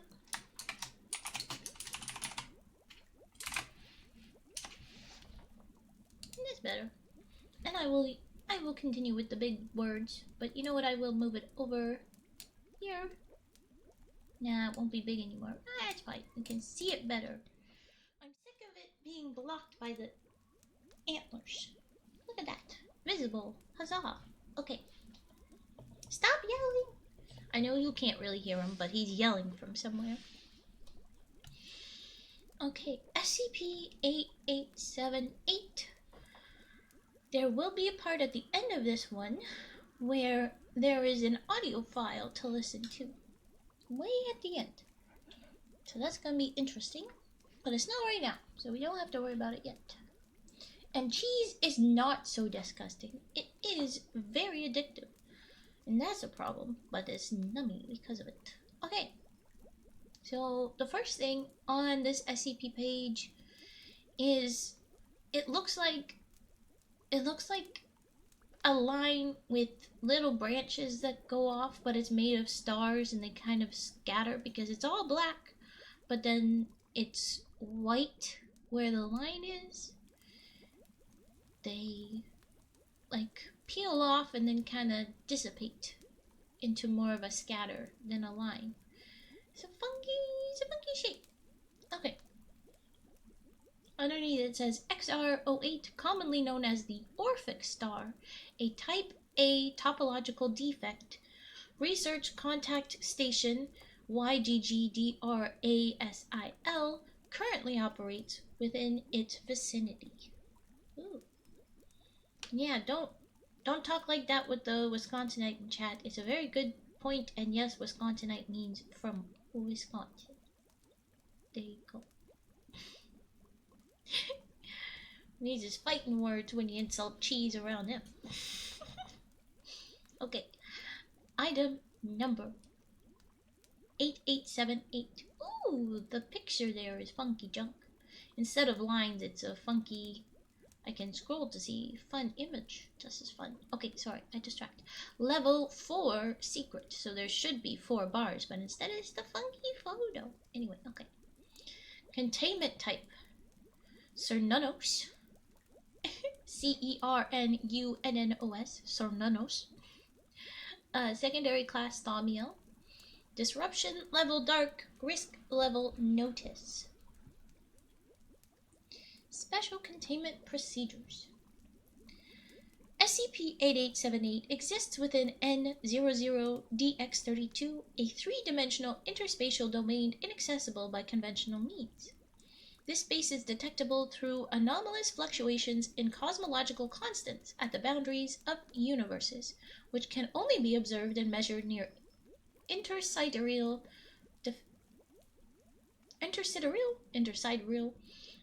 defects in space-time topology. N00DX32 is theoretically accessible through all topological defects that lead between domain walls. However, specifically designed Casmerium probes are necessary to traverse these rifts successfully. Direct containment is impossible. Therefore, containment efforts focus on obfuscation, research, and analysis. The Astrophysical Anomalies Department's RCS YGGDRASIL Yggdrasil, I don't know how to pronounce, we can call it Yggdrasil when it pops up again. Hello, full of beans, kitty. Stop. Located near topological defect XR08, is to maintain passive observation of N00DX32, scanning for anomalous energy signatures and cataloging debris extruded by SCP-8878 if possible. General findings of this nature should be reported to Site-77's Office of Extraplanar and Astroarchaeological Studies. Efforts to establish direct communication with SCP-8878-B are prohibited under Ethics Committee Non-Interaction Directive EC 1127. However, any significant changes in activity should be immediately reported to Emergent Threat Tactical Response Authority, ETRA. Following the events of Incident 8878-01, probe surveillance efforts are limited to periods of reduced activity of SCP-8878-A. Okay, so there is an intense incident that they had to change things for, but let's get to that in a minute. What the heck are we even talking about? Description. SCP-8878 is the designation for the anomalous nature of N00DX32, the central locus of which is a space-time fold resembling a supermassive white hole. Me internally. At what? Kitties? Space? Cheese meanies? What? Thank you for the follow, Mr. Waffle. That sounds like a cute kitty name. I'm not saying that you are a cute kitty, but that's because I was thinking about kitties. Anyway, welcome in, Mr. Waffle. Here's some money frogs. We shouldn't do money frogs. I meant to hit other frogs. Why did I do that? Let's do Dancy Frogs. That's it. Dancy Frogs is what we are supposed to do to somebody that enters. We have a little dance party. Space is a good answer, but I have a whole checklist of things to do and no time. That's the okay. Then get out of here and go do your checklist. Get lost. Get lost, Cage.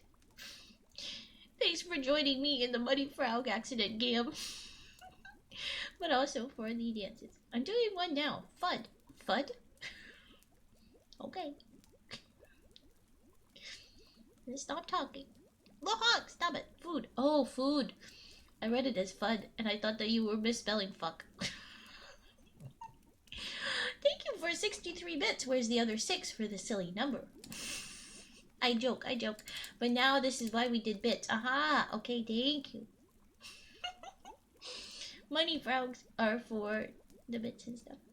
Help, a colleague was talking to me and I still had your silliness playing in my ear. Oh! I knew there was gonna be 6 more bits. Nice bit. Ooh, Super Mario 63. Ooh, good point. Thank you for the extra bits. I did your money frogs preemptively instead of after because I saw you. But thank you very much for those. Our tradition is to do money frogs then. And for you, Mega Fallen Red, if they're still talking to you, I'm sorry. Don't say poop. Don't say poop. Don't say poop. I'm gonna make him say poop. But if you're saying that is all over, if you're saying that is done and you have been awkward, I'm sorry. And everybody else can pile in and laugh at them. No, they're gone. Okay. Dude.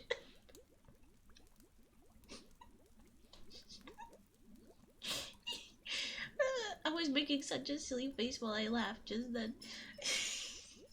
Bye, kitty. Bye, kitty. Okay. I'm glad that it is done and you will not be. Dude is just a flipped poop. It's true.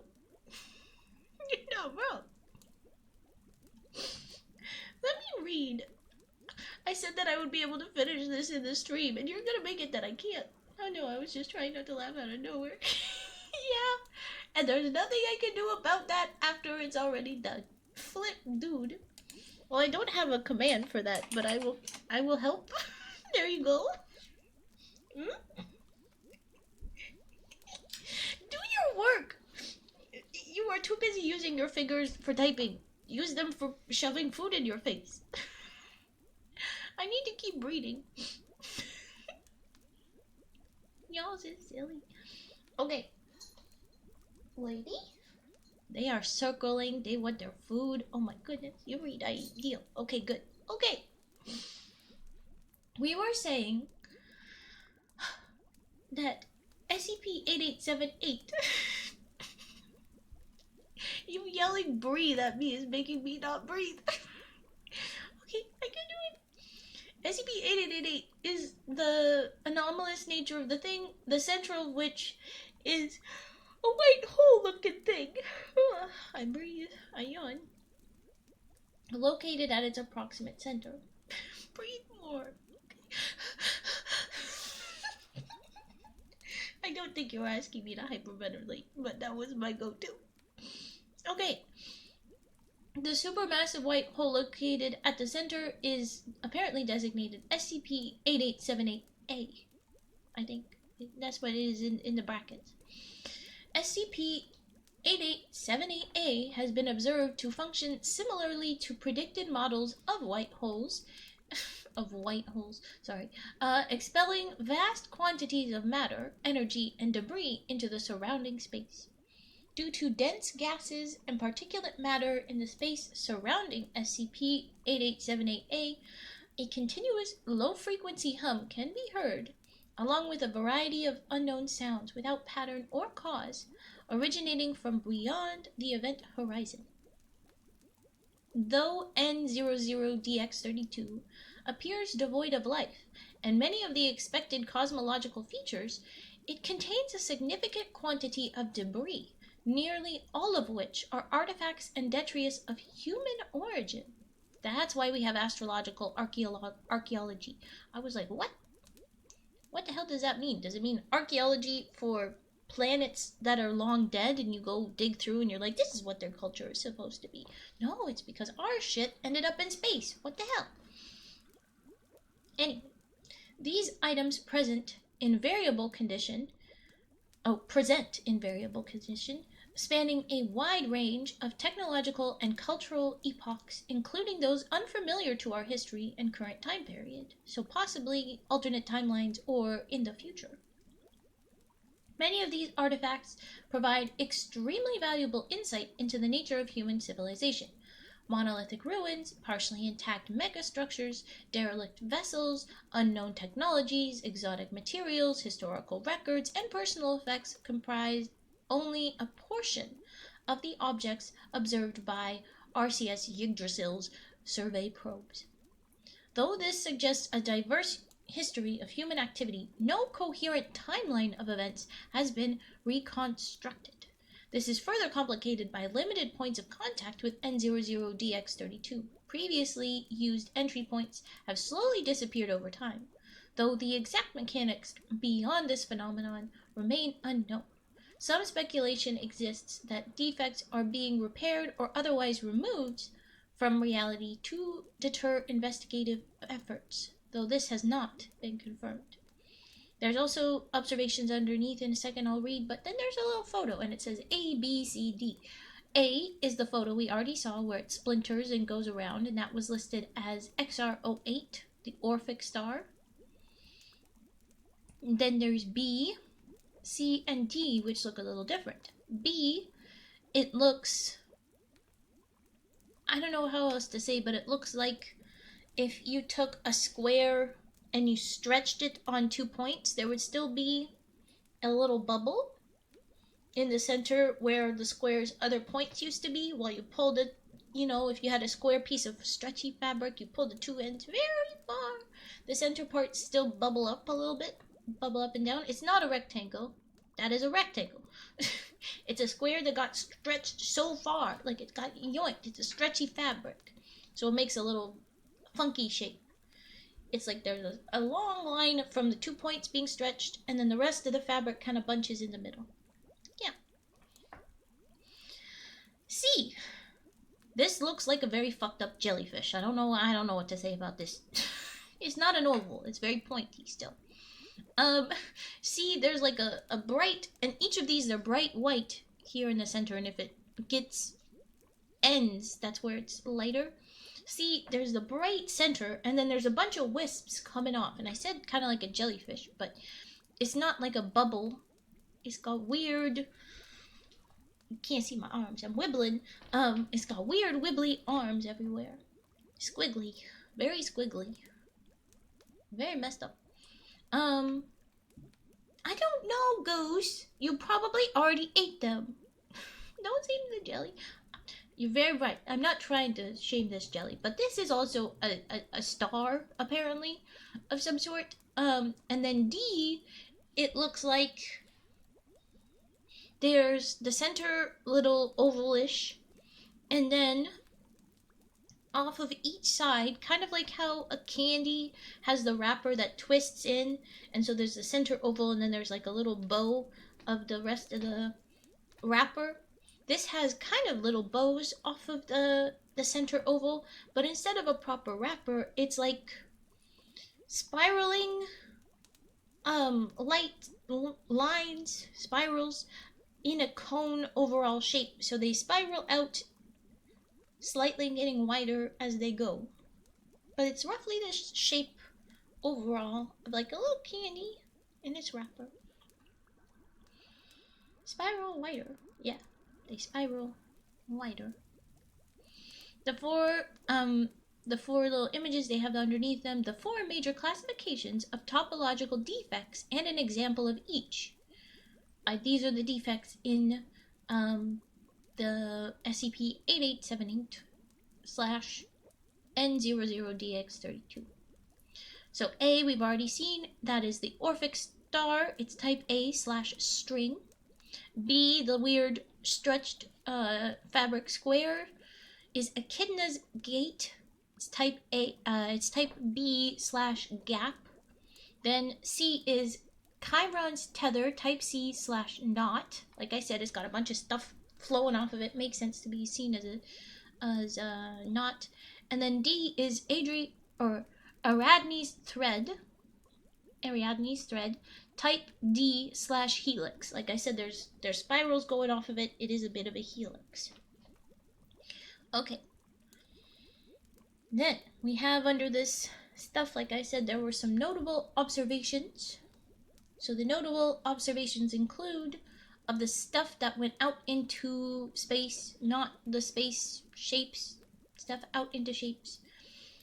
A child's drawing on crumpled paper portraying a number of stick figures labeled in an unknown script and holding hands under a red sun. All but one figure has been scribbled over with red coloring. That's interesting. Mostly because that could mean any number of things because it's a kid. If you're trying to say that, oh, this is what happened, that person's dead, the sun is red now, not yellow. No, this is a kid. They could have made the sun blue for all they care. They do what they want. Then there's a stone triptych of a terrestrial landscape progressively overtaken by crystalline growths. Okay. I'm glad you're getting little bits of dopamine. I hope that you are not fully reliant on it. Social media messes up our brains a bunch, but it's true. It gives good little bubbles. It's nummy dopamine. Shut up, kitty. There's also an intact satellite identical to the decommissioned Voyager 3 probe with Ad Astra sed Corpora Nostra Reliquit etched into the fuselage. I think we're going to have to go ahead and translate that. Don't you think, folks?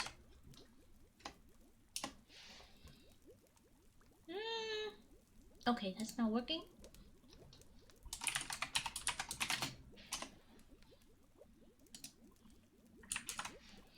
To the stars, but our body is left. Oh, leave the body behind. That's messed up. They don't take it serious. Yeah, exactly. Dang, I almost fell asleep, but some idiot slammed the door. Oh, I'm so sorry, Sophia. It's Latin. Don't use Google Translate. You can go ahead and translate. Well, I tried Google Translate. I am sorry. It is what pop up. Why is bad? Is it because Latin does not get translated properly there? It's a rough guess, okay? But that is roughly what it is.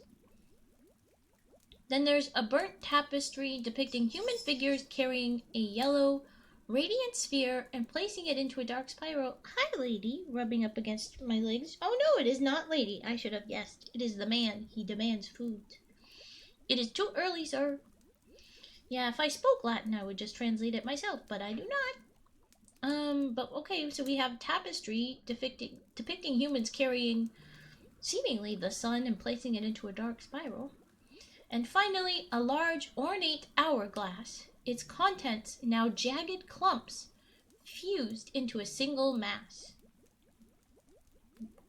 Okay, weird. All right. And then we get into addendums. So you're going to summon a demon. Oh no! So far, all I summoned was a hungry kitty. Only English, French, Spanish, German, and a bit of Filipino and Japanese. See, I have learned pieces of a few of those. Most of those. But I only speak English properly. So this is why it's English only stream. Just because I need to be able to understand what's happening between me and my mods. If I knew more, I would open up my stream more. I wish I knew more. Okay. Addendum 8878/01 Discovery. Yes, I know what baguette is. That is also an English word though. So we have a photo that says SCP-8878A image has been altered to show detail, and the image is very funky. So it looks like a space. This makes sense. We see the space background. We have a circle in the center, and then we have, it looks kind of like something's draped over. It's reminding me of the different images I've seen of when they show space-time fabric, you know, how things get bent around the big gravity centers. But it is the center circle and a little wibble up around it like a cloth has been draped over it, and there's some little ripplings out like that's water.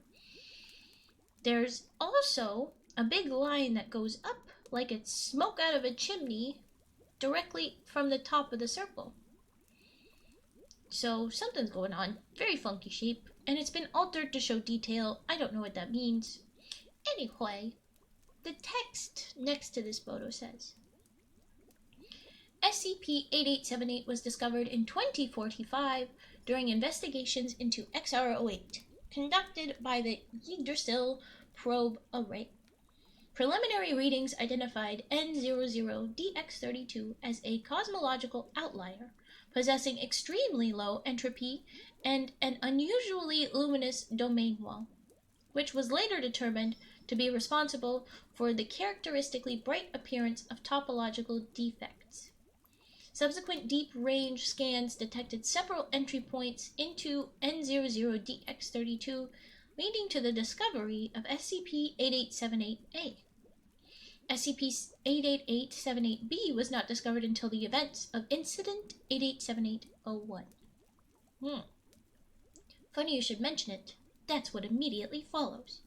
Incident 887801 Encounter Report. Preface. On 2047-03-16, March 16, 2047, yes? RCS Yggdrasil deployed an unmanned probe containing an artificially intelligent conscript, Phoebe.aic. Thank you for stretch. I will do a proper stretch real quick.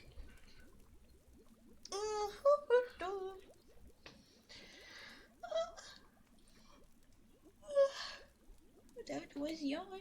And I will hydrate real quick as well, just because I need. Oh. Hey! Thank you for those bits. Just a little bit. If I had things properly set up, you'd be filling up my little cauldron there in the corner. But that is attached to Vi's things, not mine. Because I haven't been able to sort out stream elements with this, and I don't want to fully change everything. Because she will come back. I think I will be making my own screens for this soon, so that she doesn't have to redo everything for herself. Anyway, okay, thank you very much. Thank you for the ribbon. Little bit. Okay. He's back to demand more food. Keebler, like Keebler House. Hello, welcome it. What? Welcome in. I mean, hi, kitty. Okay. Cookies. Yes. Those would be yummy. I'm getting hungry. This is not fair. How often do you stream? Well, typically I stream Sunday, Monday, Tuesday from 9 p.m. EST till 2 a.m. ish. But for this month, I am my brain. I'm house sitting for Violet Spellcraft, so I am doing different schedule. Please check out Discord and Blue Sky. Let's do those. Actually, I don't know if I have my socials, but at least I have my Discord. So that you can get updates on those schedules for this next little while. Thank you for follow, Creative One. Here is a Dancy. I always do dances and read out names for people that join, so thank you for the follow. Dance party time. But yes, it changes up. I'm doing very different because I'm trying to do more while I'm here, while I'm focused, and I have access to the nicer tech stuff. Because back at Emerald Lake, where I usually stream from, I've been dealing with some OBS issues. But good news is that I have a new laptop, and I am trying to set it up so that it cooperates and it likes me and it doesn't throw a fit like my bigger computer tends to these days. Hopefully it work out. Hopefully. Okay. The kitties be making their noises now, but okay. Um, there was a conscript, an AI, artificially intelligent conscript, Phoebe.aic, so part human but mostly computer, is being it's unmanned, but how they make them, we know now, are a little bit of human. Unmanned probe containing Phoebe to conduct a closer examination of SCP-8878A. Initial telemetry was successful, providing. Oh my goodness, chill, dude. He's playing under a table. He shouldn't. Um, Providing unprecedented visual and spectrometric data despite the heavy tidal forces emitted by the space-time fold, preventing further approach. At approximately 0307 UTC, however, anomalous movement within the vicinity of SCP-8878A was detected, leading to the first confirmed contact with SCP-8878-B. It's almost 1,000 in the list. Oh, you mean the numbers? Actually, they go kind of all over. I don't go in order because they don't have one for every number. There's some duplicates and there's some that they have not done. But I'm going strictly off of recommendations because there is just so many. I just follow what I am told. Wait. Unless you mean something, I don't know what you mean. I'm going to keep reading, however. There's so many, there is. Okay. So here is the incident log. Here we go. At 030511 UTC, Phoebe.aic reaches a distance of 0.02 light years from SCP-8878A. Visual feeds show the event horizon as a shimmering maelstrom of light and particulate matter spiraling from the center of the object. Irregular shadows are observed briefly cast along its reverse accretion disk, but are dismissed as the probe continues to take readings. At 0306-47 UTC, an unidentified entity emerges from SCP-8878A, first appearing as a dark, amorphous silhouette against the radiant expulsion.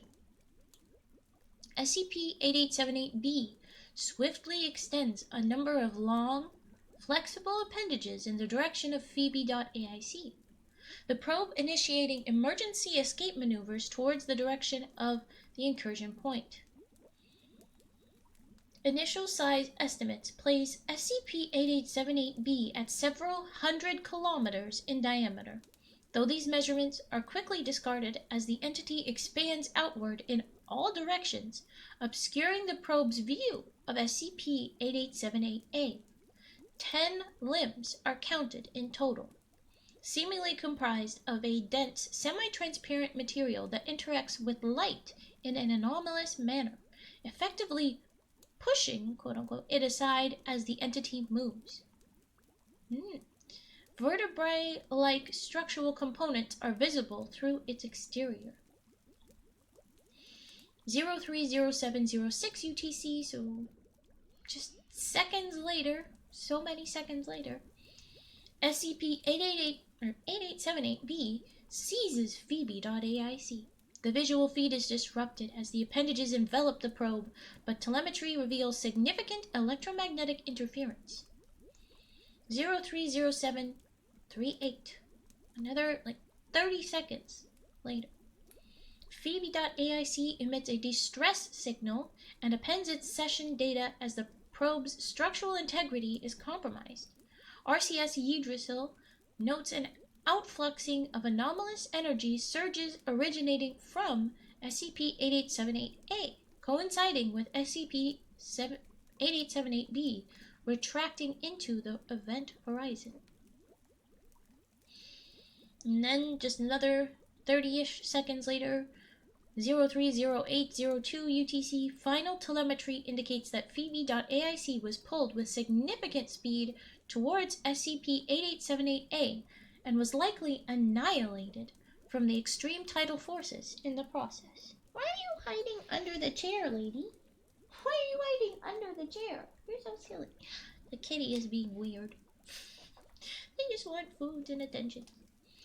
So then we have a photo of SCP-8878B, and it's just as it's described, but it's like there's a central spot, and it's just a giant spiral of arms, 10 arms, that look like the way you would draw, or has anybody seen The Incredibles? The arms on the big robot guys. It's the way you would draw the little robot arms. There's like interlocking pieces, so it's like one chunk, another chunk, another chunk, like a snake pieces on a toy, or the way you would view vertebrae of the spine Omnidroid, I think it was. Yeah, but those kind of long arms that it has, it's like that, the way it's drawn or shown here. It looks like that a little bit, but instead of, like, I don't see the end of these arms, and instead of going into one big central thing that has any, it's just like the arms all connect, they all initiate at this one spot. There's no real other pieces to it. It's just arms, connected arms from spiral. And considering this happened all within 3 minutes total, is pretty freaking quick that it just went yoink. It's wild. By now, I'm going to play the audio from the desktop when we play the sound of this thing. I've put the audio pretty low. I think it gets kind of loud. So if it's quiet for you guys, I'm sorry, but I think it's going to be loud in a bit. And it says, closing remarks. The exact role SCP-8878B plays in this anomalous system remains unknown. However, these actions represent a clear awareness of our incursion into N00DX32. Increased caution must be utilized for all further investigations. Additionally, audio captured during the event can be found below. Where's my bubbles? Okay, the bubbles is off. Here we go.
So that's very loud in my ears, but I know it's not too loud. You can hear the da da da da da. That's gotta be the distress signal going out right there.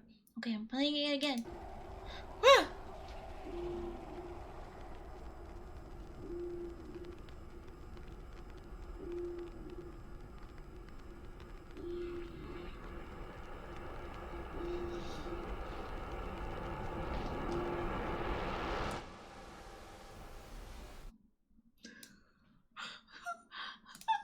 That got so loud in my ears.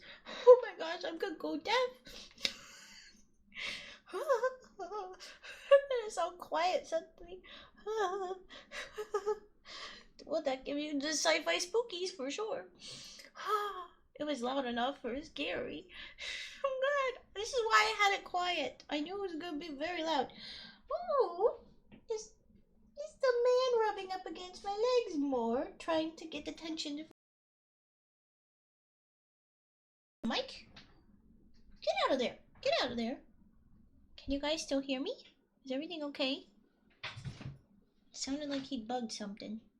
Get out of there. Get out of there. I said get out of there. Audio is fine. Okay, good. Poor thing. Don't be deaf at this rate. Honestly. That was very loud. No, we can't hear. What are you serious? Please tell me you can hear me.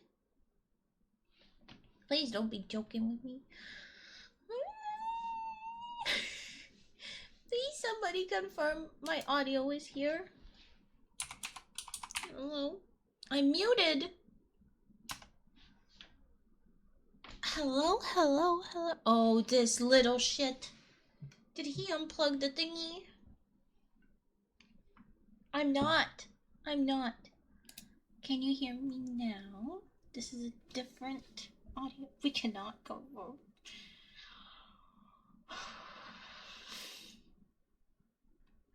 I'm gonna get very mad at you guys. I have to listen to the weird echo right now.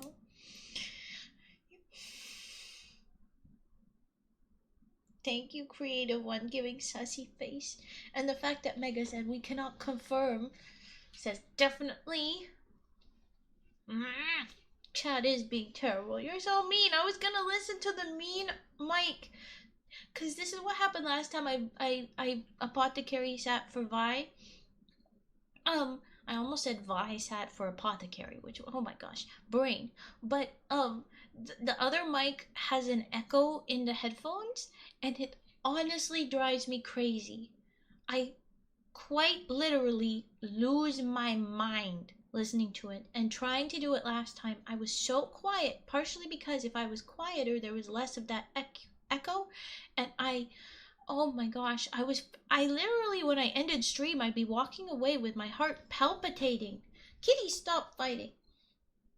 Whatever you're doing, stop it. Oh.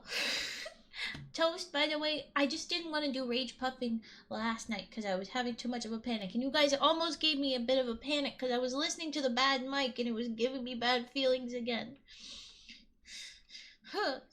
I will do a rage puff if you redeem it. I will have to bring the the audio on the 3DO way down because it is very loud whenever I do it. But either way, I have to run an ad for 30 seconds real quick to buy us a little bit more time before end of stream. So here is your ad incoming. I am sorry, but here it is. You are no longer the origin to Ring Puff. Creative One. What? Are you Flinno? Are you Flinno with new name? Is that what is happening? That can't be it. Okay, anyway, I'm playing 30-second ad real quick. Here we go. Boop. Kitty, what are you doing? Get out of there. That is illegal. Ma'am. I didn't expect it to come from you. It wasn't the stream, was it? Oh, even though I don't want to, might have been what I said. It's like rage puffing is not my favorite. It's a silly thing, and so I always that is how I talk about rage puffing, is that I'm like, oh, it's not so bad. It's just that it is a lot of energy. I have to psych myself up. I don't like doing it a bunch of times, and so it's become like I'm nervous it's gonna be a bunch, because at one point, especially Lohonk wanted to redeem it just all the time. But as long as it's not done all the time, it's fine. And I already have the thing that stops me from doing it too many times. I have a max of 3 in one stream, I think it is. Yeah. Too bad, Mega, as I just said, there's a max. You can't, D&D, I was making a species and called it Rage Puff. Oh, I don't know it. So how we have it here, you will have to listen, but it was because of an accidental thing. I think we have an explanation.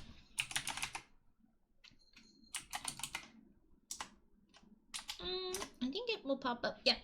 Rage puffing is a Raven special that came about from a spoonerism of page ruffling. We like to think of it as a Karen, so angry she can't even form words. That is the rage puff. That is the thing. Rage puff includes like dolls and... Oh! Interesting. The one I want to hear is this. You want to hear rage puff? I will absolutely do rage puff. Let's do rage puff. I'm gonna have to bring the audio and the 3D way down because I'm nervous about how loud it is. Because it can be loud. Oh, paper guillotine. I didn't bring it. I'm sorry. Yeah. It's big. It's just a big slice. And there's usually a big hollow sound too. Anyway, okay. Rage buff. Here we go. Let's get it prepped.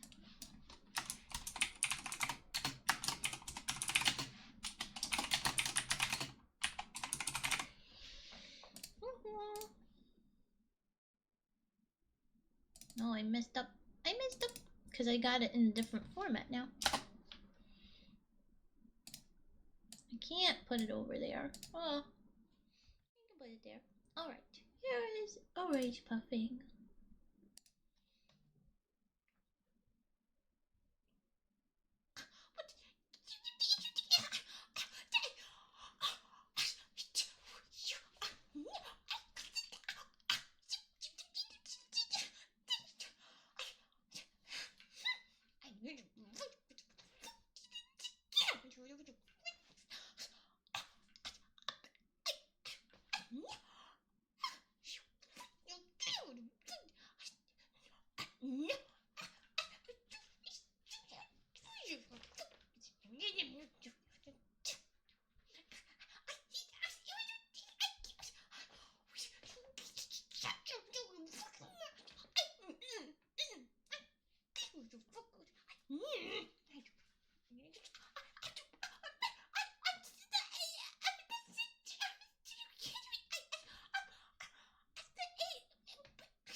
I'm glad we ended there because my toe hurt suddenly at the very last one.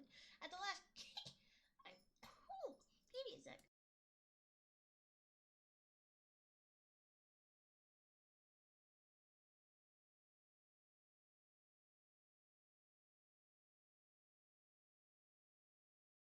Whew, okay, I hurt myself just a little bit there. Miss Vicky do this too. Hello, sir. Please stop sniffing in the tech side. Ugh. All the keyboard been smashed by the cat at once. Yes, the freebie of a little bit of typing during each one.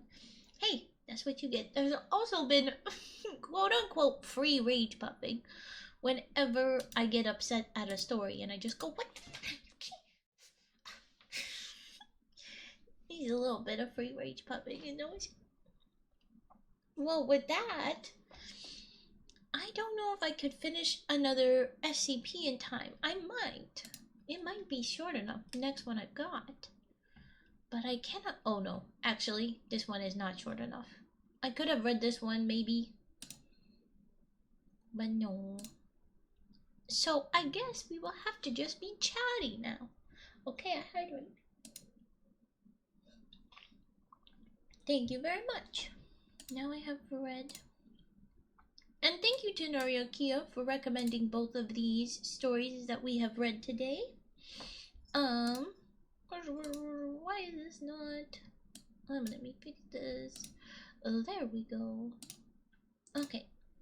If you want to recommend a story, SCP or otherwise, you can drop it in the Discord in the story sharing. If you put it there, that means you want me to read it in stream. But I will say, if it's a whole book, if it's not well separated with little stories, I will probably not read it. I have never done a big chapter book yet. The only stuff I've done is short stories or poem books so far. Discord. I can put it back in. I can put it back in. I did this a little bit earlier. There we go.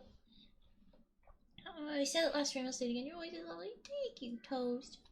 Shut up, kitty. I appreciate it very much. My voice is cracking a lot right now, so I feel a little bit bad. But thank you. We had a recent story, story types from an author suggested that I'm excited to do. That's going to be old-timey silly stories. We do read a lot of older stuff, and I do like to do that. We've had people ages back recommend full books, but then those same people's, well, he still shows up, don't always pop up, and so I really ought to read it, but I have not done that. What time is it for you right now? I go by EST, so it is 8:19 p.m. here. If I join Discord, you won't know who I am, don't worry. Immediately opens my Discord. If I can. Immediately. The Raven Glazing. Don't stop, you can run from Emerald Lake, but not the Glaze. The Glaze? I am confused. Just a little bit. Who is new? Newcomers. Ah! Yes, that's you. Alright. I've been on the writing side a bunch of categories, but fun. Ah! So you haven't been on the reading side very much. We do the reading side. I'm very glad that they made that category, because for a while I was just under ASMR, and I like it, and that's why we still have triggers that I do. But I might do some strictly reading soon where I don't interrupt with triggers, and I might do some strictly ASMR where I don't do stories, I just do triggers. I have not done either of these things properly just yet. I ought to, but I have not yet. I have a couple of plans specifically for some of these things, but I have not set timing, really done it. I've been on the writing side, I've been so glad. We had Writer's Game that got cancelled and it was just void. Oh, what about stories we write? Yes, so I have a couple here. I will say, along with all of the rest of the stories I read, I do not read them beforehand, but to warn you who like to be nasty in the first place, I appreciate tags, so like trigger warnings. I want to know what's going on. And I will say with anything, if I start reading something and I'm noticing that it's icky, with these old stories, the most prominent reason that something is icky is because it's got racist undertones, direct racism, or really racist words. I will either skip that word or replace it with a different word or summarize what the point of the plot is. But if the plot is the problem, I might just go ahead and completely skip the story. And no matter what I read, I tend to include my criticisms about it, right? Just like we were reading the big brain needing therapy, I called that out. So I will do the stuff. That does not mean that I'm going to be mean to your work. I don't think that anybody's going to say anything mean, but I'm warning you, I don't put up with none of the bad stuff. And so please do not give me bad stuff. Or if you have something like, hey, it includes these things, I'm sorry if it's bad, just give me a warning. We have read some interesting things. Just let me know. Yeah. I have been writing a mystery lately. Oh, you want to give us a blurb? Sure. Hi, D-Bod. Welcome in. You rolled a 7. That's so great. Your Riz is pretty sad. I'm sorry. Not so good numbers, but welcome in, D-Bod. Yeah. I'm happy to do those. Like I said, if you join the Discord, story sharing is where I do this. I have the tendency to write down what it is. I'll want to link to it. There was someone that gave a story and they have not given me permissions yet to actually open the thing. So I might have to bug them soon. But I haven't set when I will do that anyway. If it's an SCP or something, I will just put it in the list and I'll keep track of who recommended what.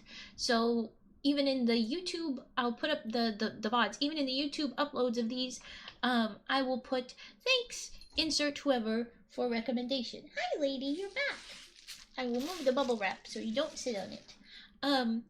These ones today were recommended by NURIAKEA, and so that will be in the YouTube video description when I put it up.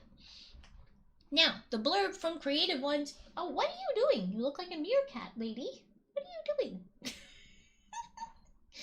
Okay, they're being very weird, very antsy. They want their food, the kitties. But okay, the blurb from Creative Ones book. Here we go. Or story, sorry.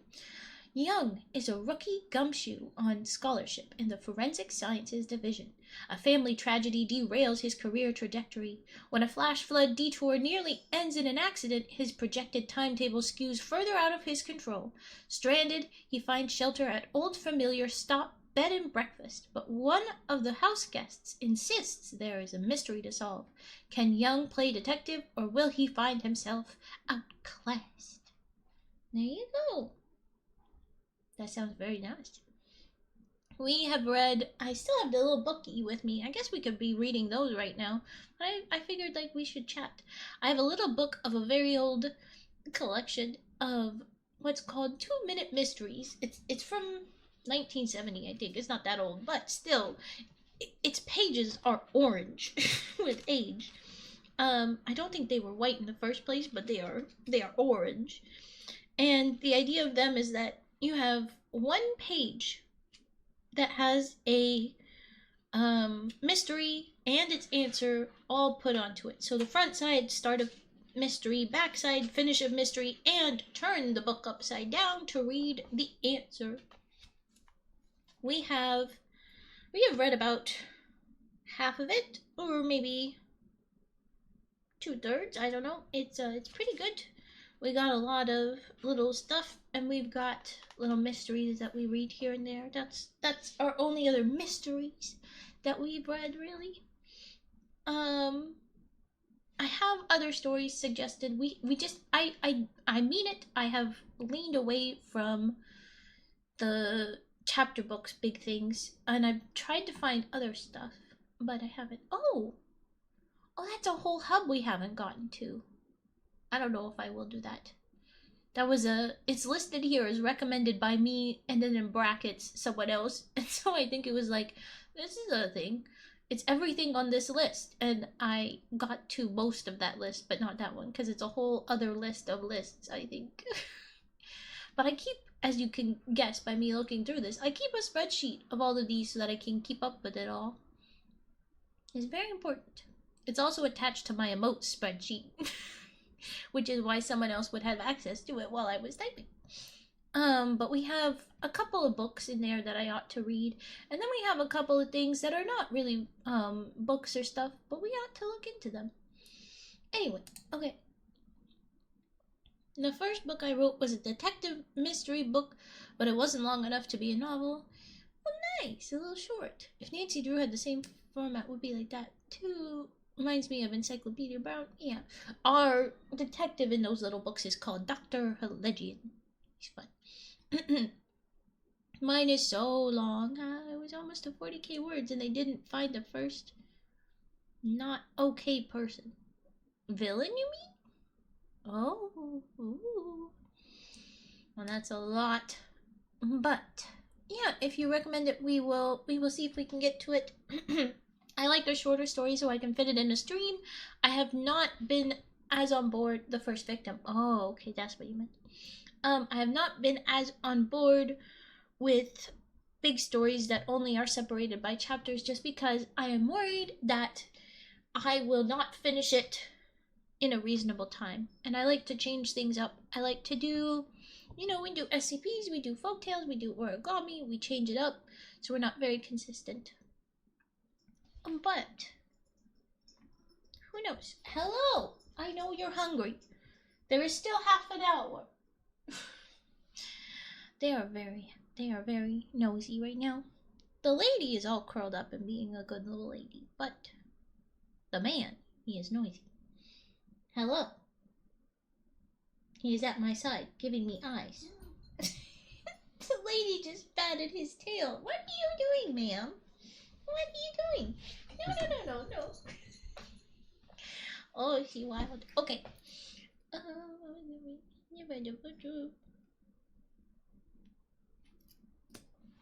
Okay.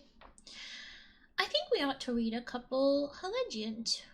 I think that's the way we go. We got a little bit more time, and they're called 2-minute mysteries for a reason.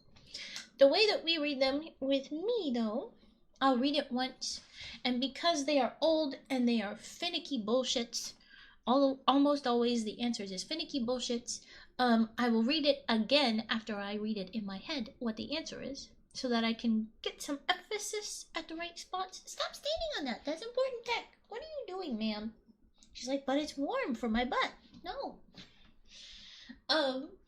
We will read it the second time with the emphasis, then I will give you a moment while I hum or I hang out for you to think and try and guess, and then I will read the proper answer after. Let's do it. Let's do it. All right.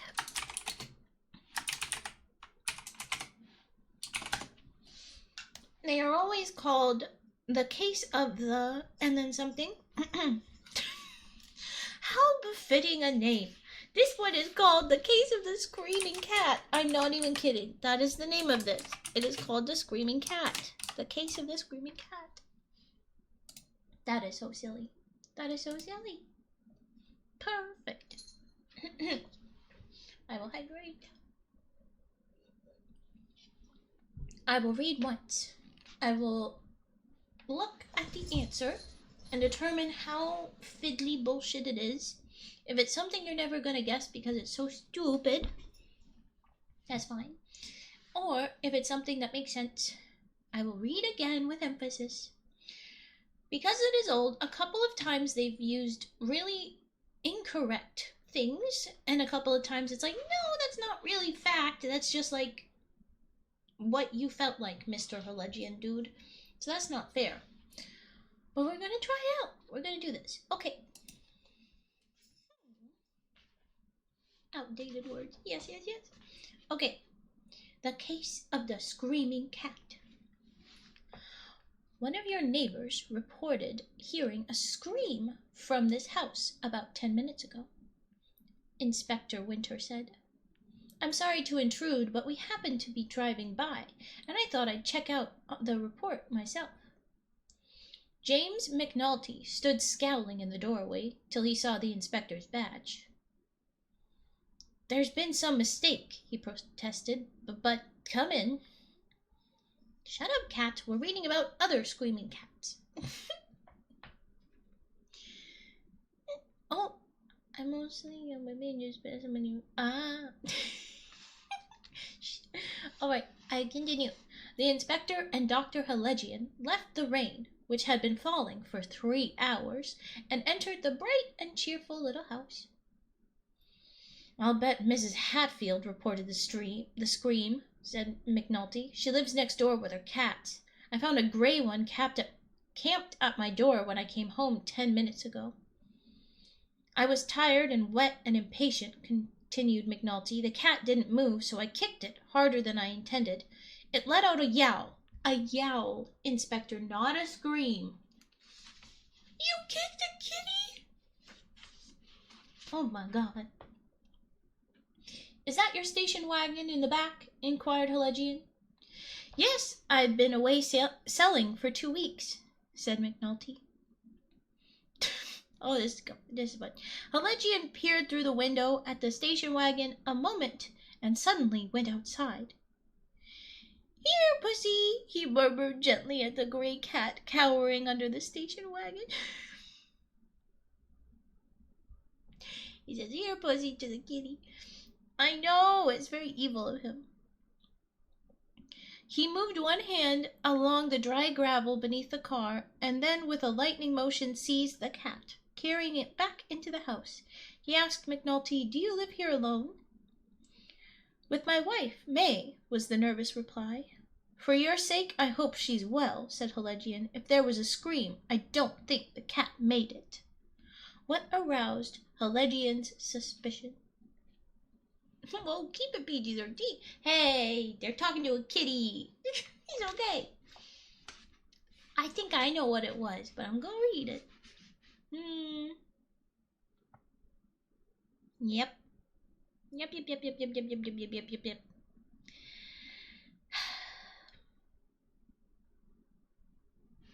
Huzzah! I have figured it out. I will read it again. I believe in you guys. I believe in you. Okay, here we go. One of your neighbors reported hearing a scream from this house about 10 minutes ago, Inspector Winter said. I'm sorry to intrude, but we happened to be driving by, and I thought I'd check on the report myself. James McNulty stood scowling in the doorway till he saw the inspector's badge. There's some mistake, he protested, but come in. The inspector and Dr. Helegian left the rain, which had been falling for 3 hours, and entered the bright and cheerful little house. I'll bet Mrs. Hatfield reported the scream, said McNulty. She lives next door with her cats. I found a gray one camped at my door when I came home 10 minutes ago. I was tired and wet and impatient, continued McNulty. The cat didn't move, so I kicked it, harder than I intended. It let out a yowl. A yowl, Inspector, not a scream. Is that your station wagon in the back? Inquired Helegian. Yes, I've been away selling for 2 weeks, said McNulty. Helegian peered through the window at the station wagon a moment and suddenly went outside. Here, pussy, he murmured gently at the gray cat cowering under the station wagon. He moved one hand along the dry gravel beneath the car and then with lightning motion seized the cat. Carrying it back into the house, he asked McNulty, Do you live here alone? With my wife, May, was the nervous response. For your sake, I hope she's well, said Helegian. If there was a scream, I don't think the cat made it. What aroused Helegian's suspicion? Scream, nods him. Anyone who kicks a kitty is guilty no matter what it is. Well, let's find out what happened. Okay, I hum for 1 minute while you try and think. Would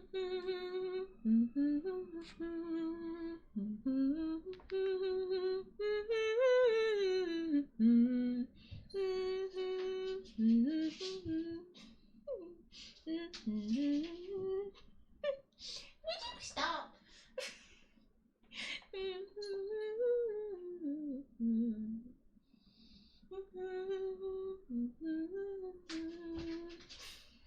Stop! What are you doing? Okay. Have I given you sufficient time? I wasn't kicking. The cat was chasing my socks.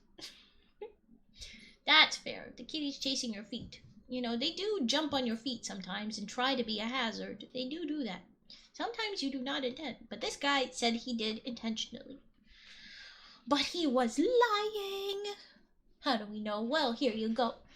Had McNulty really come home, quote unquote, 10 minutes ago. Shut up, Kitty, wait.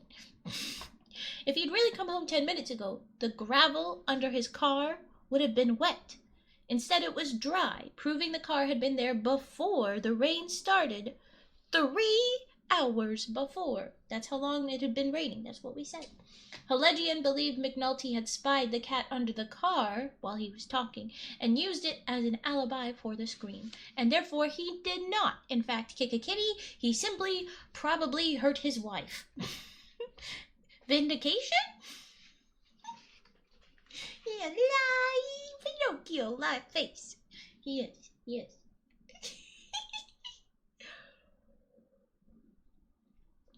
Ah, much better. Yes. Cats are better than people, and women are not people. It's fine. This is a joke. The hurting of a lady is not good. He's messed up. Kicking a cat is awful, and using that as a alibi is pretty weird too. Anyway. Screaming cat. There you go. I'm the only one who gets points. I'm the only one who guessed. Imagine lying about kicking a kitty. Find something better, right? I mean, you might be able to argue that it makes it sound more real because it's like, oh, I wouldn't tell you it was bad unless it was real, right? But no, just messed up, dude. Okay, so now we have the case of the second will. Let's do another one of these. We could probably do a couple of these before I wrap up stream. Whoever wrote that was sick. It seems to be written by Donald J. Sobol. The book is called Two More 2-Minute Mysteries. So I assume that there's other books of 2-minute mysteries. I am pretty certain. But yeah. Or second will not. Ooh, but no, it is the case of the second will. As in, I think a last will and testament kind of will. Alright. The case of the second will. Young Mark Rawl insists he found this in an Old Testament in his uncle's library. Okay, so he's found something in the Bible in the library. Said Evans, the attorney. He handed Dr. Halegian a document as both men sat in the criminologist's study. Halegian released a low whistle. Ooh! The document was a last will and testament. It bequeathed the bulk of Arthur Marks Colby's millions to his 22-year-old nephew, Mark Rawl. This will is either genuine or a dashedly clever forgery, opinioned Halegian. When did Colby die? Last April, April 21 to be exact, answered Evans. If this will is genuine, it will mean Colby's 2 elderly sisters, my clients, will be out a fortune. I assume this new will is dated after the one leaving the fortune to your clients? Yes, 12 days later, said Evans. When did young Rawl find it? Last week, said Evans. He says he had opened a copy of the Old Testament, and there, between pages 157 and 158, was his will. He's pretty sure of himself, muttered Halegian. He takes pride in a punctilious mind, the young scoundrel, returned Evans. He's willing to settle out of court for half his uncle's estate, but I must give him an answer within 2 hours. Can you spot anything wrong with the will he claims to have found? I'm no expert in the field, concluded the sleuth. Nevertheless, I should tell young Rawl to put this will back where he found it. How come? What could it be? I'm going to look. I have an idea. Okay. I have the answer. We're gonna have to look at it. It's interesting because I think this is a fiddly thing, but it might be fully accurate for the time. I'm not sure. I will reread. Here we go. The case of the second will. Take 2. Young Mark Rawl insists he found this in an Old Testament in his uncle's library, said Evans, the attorney. He handed Dr. Halegian a document as both men sat in the criminologist's study. Halegian released a low whistle. The document was a last will and testament. It bequeathed the bulk of Arthur Marks Colby's millions to his 22-year-old nephew, Mark Rawl. This will is either genuine or a dashedly clever forgery, opined Halegian. When did Colby die? Last April, April 21st to be exact, and answered Evans. If this will is genuine, it will mean Colby's 2 elderly sisters, my clients, will be out a fortune. I assume this new will is dated after the one leaving the fortune to your clients? Yes, 12 days later. When did young Rawl find it? Last week, said Evans. He said he had opened a copy of the Old Testament, and there, between pages 157 and 158, was this will. He's pretty sure of himself, muttered Halegian. He takes pride in a punctilious mind, the young scoundrel, returned Evans. He's willing to settle out of court for half his uncle's estate, but I must give him an answer within 2 hours. Can you spot anything wrong with the will he claims to have found? I'm no expert in the field, concluded the sleuth. Nevertheless, I should tell young Rawl to put this back where he found it. How come?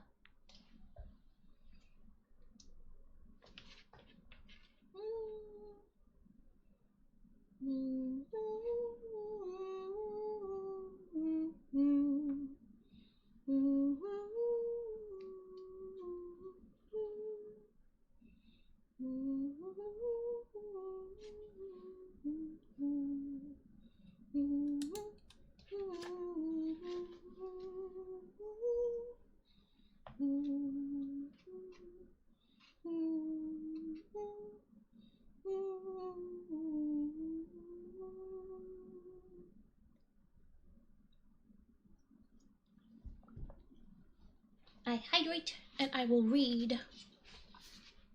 Simply put, creative one is on it. Rawl could not have found the will between pages 157 and 158 as he claimed. Try putting a piece of paper between those pages in the book nearest you. Well, okay, I have a book right here. It was published definitely after 1975 or whenever that little book was made. But I go 155, 157, and 158 is on the back of page 157. You can't put a paper between those two pages. That's not how that works. You can go between 8 and 9 or 6 and 7, but not 7 and 8. Huzzah! I wonder though if there is a book where that is possible. You know, like maybe somebody printed the Old Testament in a really fucked up way. I don't know. You have to double check with someone other than me. But it's a reasonable thing. Yes, you got it. Points to creative one. Get out of the tech area, mister. I know you're hungry. Still have 15 minutes. Okay, the kitties are very demanding. I'm hungry too. So let's do one more before we wrap up stream. How about that? So we did Screaming Cat, we did Second Will, and our last one is the case of the silk mantle.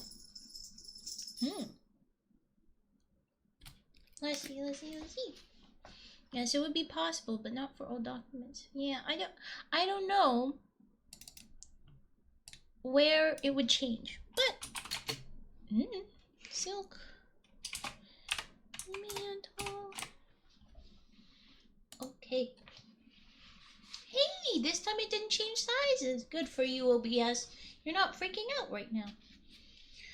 Silk mantle.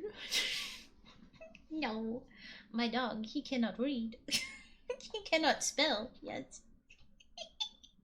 That's a very cute creative one. You are creative. Okay, the case of the silk mantle. Our last story. Shut up. Not tonight. The next one is called The Case of the Sleeping Deer. I'll save that one for another time. Okay. Silk mantle. Police established the following facts. 1. On a beastly hot day, a masked man had entered the Cartons' apartment.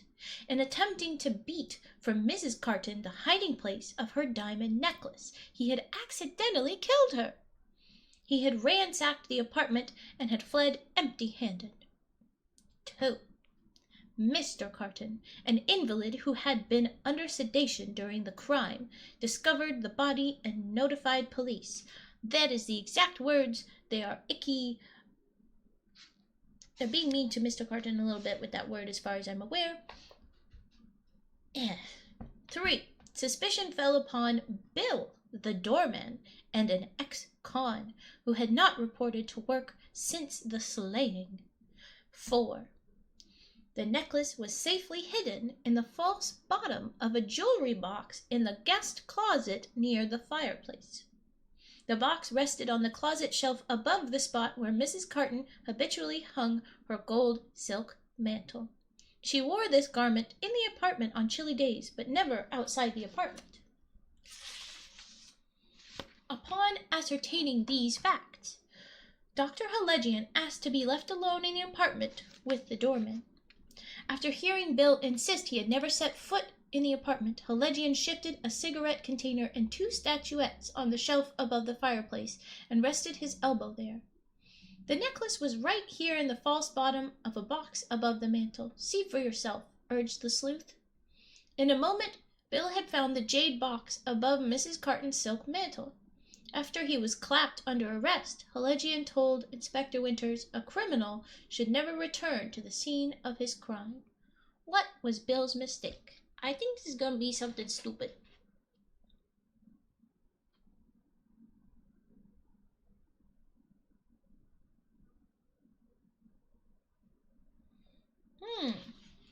I double checked.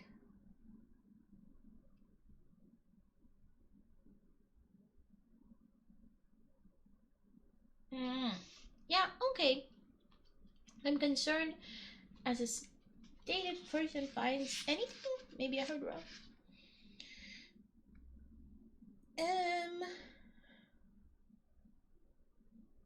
Yes. So it's this the husband. The point of it is that the husband was definitely not awake, and when he was, he notified the police when finding the body. That is the point. I think they are trying to say that he has health issues and his meds prevented him from being aware of anything at the exact moment of the crime, but discovered the body afterwards and notified the police.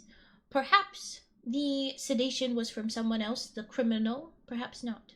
But I read again with the emphasis now. Here we go. Police established the following facts.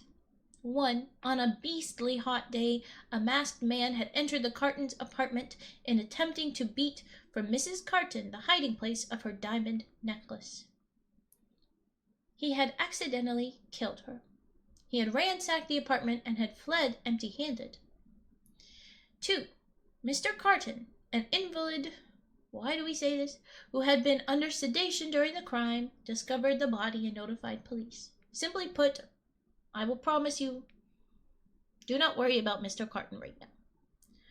3. Suspicion fell upon Bill, the doorman, an ex-con, who had not reported to work since the slaying. 4. The necklace was safely hidden in the false bottom of a jewelry box in the guest closet near the fireplace. The box rested on the closet shelf above the spot where Mrs. Carton habitually hung her gold silk mantle. She wore this garment in the apartment on chilly days, but never outside the apartment. It was hot. She was not wearing it that day, is the implied bit. Upon ascertaining these facts, Dr. Helegian asked to be left alone in the apartment with the doorman. After hearing Bill insist he had never set foot in the apartment, Helegian shifted a cigarette container and 2 statuettes on the shelf above the fireplace, and rested his elbow there. The necklace was right here in the false bottom of a box above the mantel. See for yourself, urged the sleuth. Come on. In a moment, Bill had found the jade box above Mrs. Carton's silk mantle. After he was clapped under arrest, Helegian told Inspector Winters a criminal should never return to the scene of his crime. What was Bill's mistake? I guess in this case, he didn't return to the scene of the crime, though. The point was that he ran. Without actually taking anything. He knew where stuff was, but then he just ran. I don't know entirely what happened. Mayhaps they're trying to say that dude killed the wife intentionally and actually wasn't looking for the expensive stuff. I don't know. But how did Helegian know that it was him who did this for sure? This I ask. Okay. I give you a minute. I hum. Oh wait, Raven, guess what? Chicken butt, probably. La honk. Oh, thanks for the stretch. I will stretch. I will stretch. Ooh, squeaky chair. But that is good. Thank you.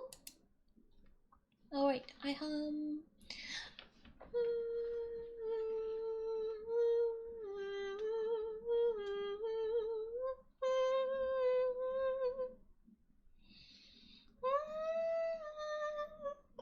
Squeaky.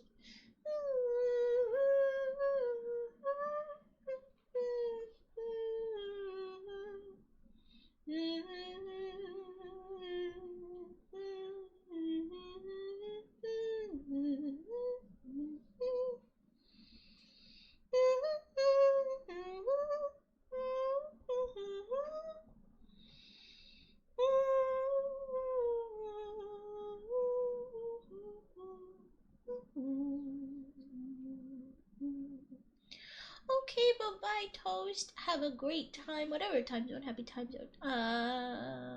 Eat well, maybe? Good luck with stuffs you do, whatever it is. Take care, Toast. See you soon. You don't know, maybe the necklace was put there after. Cozy Toast. Bye-bye. Mayhaps it was, but here is why Helegian knows this man did it. Silk and Jade seem to think it's not, in fact, but here it is. Bill insisted he had never set foot in the apartment before, yet he knew about the silk mantle in the closet. An innocent man would have assumed the necklace was hidden in the cigarette box on the fireplace shelf or mantle. So when Helegian said the words, the necklace was right here in the false bottom of a box above the mantle. See for yourself. Come on. Instead of going to the cigarette box he had just moved on the mantle, this guy, Bill, went to the closet that was next to the fireplace mantle and found the mantle that the silk usually was on and found the box there in that little closet. Yes, so detective being vague found Bill being specific in all the wrong ways. If he really had never been there, he would never have known. Huzzah. There you go. The end. Well, that was our last little story. Hades, since you are in here, I'm going to poke at you. We were talking about recommended stories, and so we talked about it. I have requested access to your story that you want me to read. You have to be able to let me see it for me to read it. I requested, maybe if you send it is a, PDF or a Word, I don't know, but I cannot access it as of right this minute. I did a request, you should be able to give me access, I don't know, but I will read for you. It's okay, don't worry. I just thought I would bug you since you're here right now. Otherwise, let's prep and raid out. I have to go feed kitties and myself. So here's raid 1. If you have the little emotes, please copy this little message. What have I done? There we go. Copy that. If you do not have the little emotes, here's raid 2 for you to use. Have amazing moms. You mean noms? I'm actually here for a raid for once. Yeah, crazy. It's okay. So you have your messages. I cannot see chat properly anymore. We are going to raid out. Oh, we already raided Hyacinth so recently. I think we should raid somebody else. I do not have Fet recommending. I will find somebody. Abigail, you know what? Wait, no. This is a working. Never mind. There's a games. You're a games. You read. Come on. Let's go over to Monastera VT. They are chilling with some ASMR. Let's go there. That's where we're gonna go. I cannot see what you guys have said because I am using the little window elsewhere and I no longer have the little preview of chat in OBS. Anyway, alright everybody, thank you so much for watching. We're doing the little ending screen now.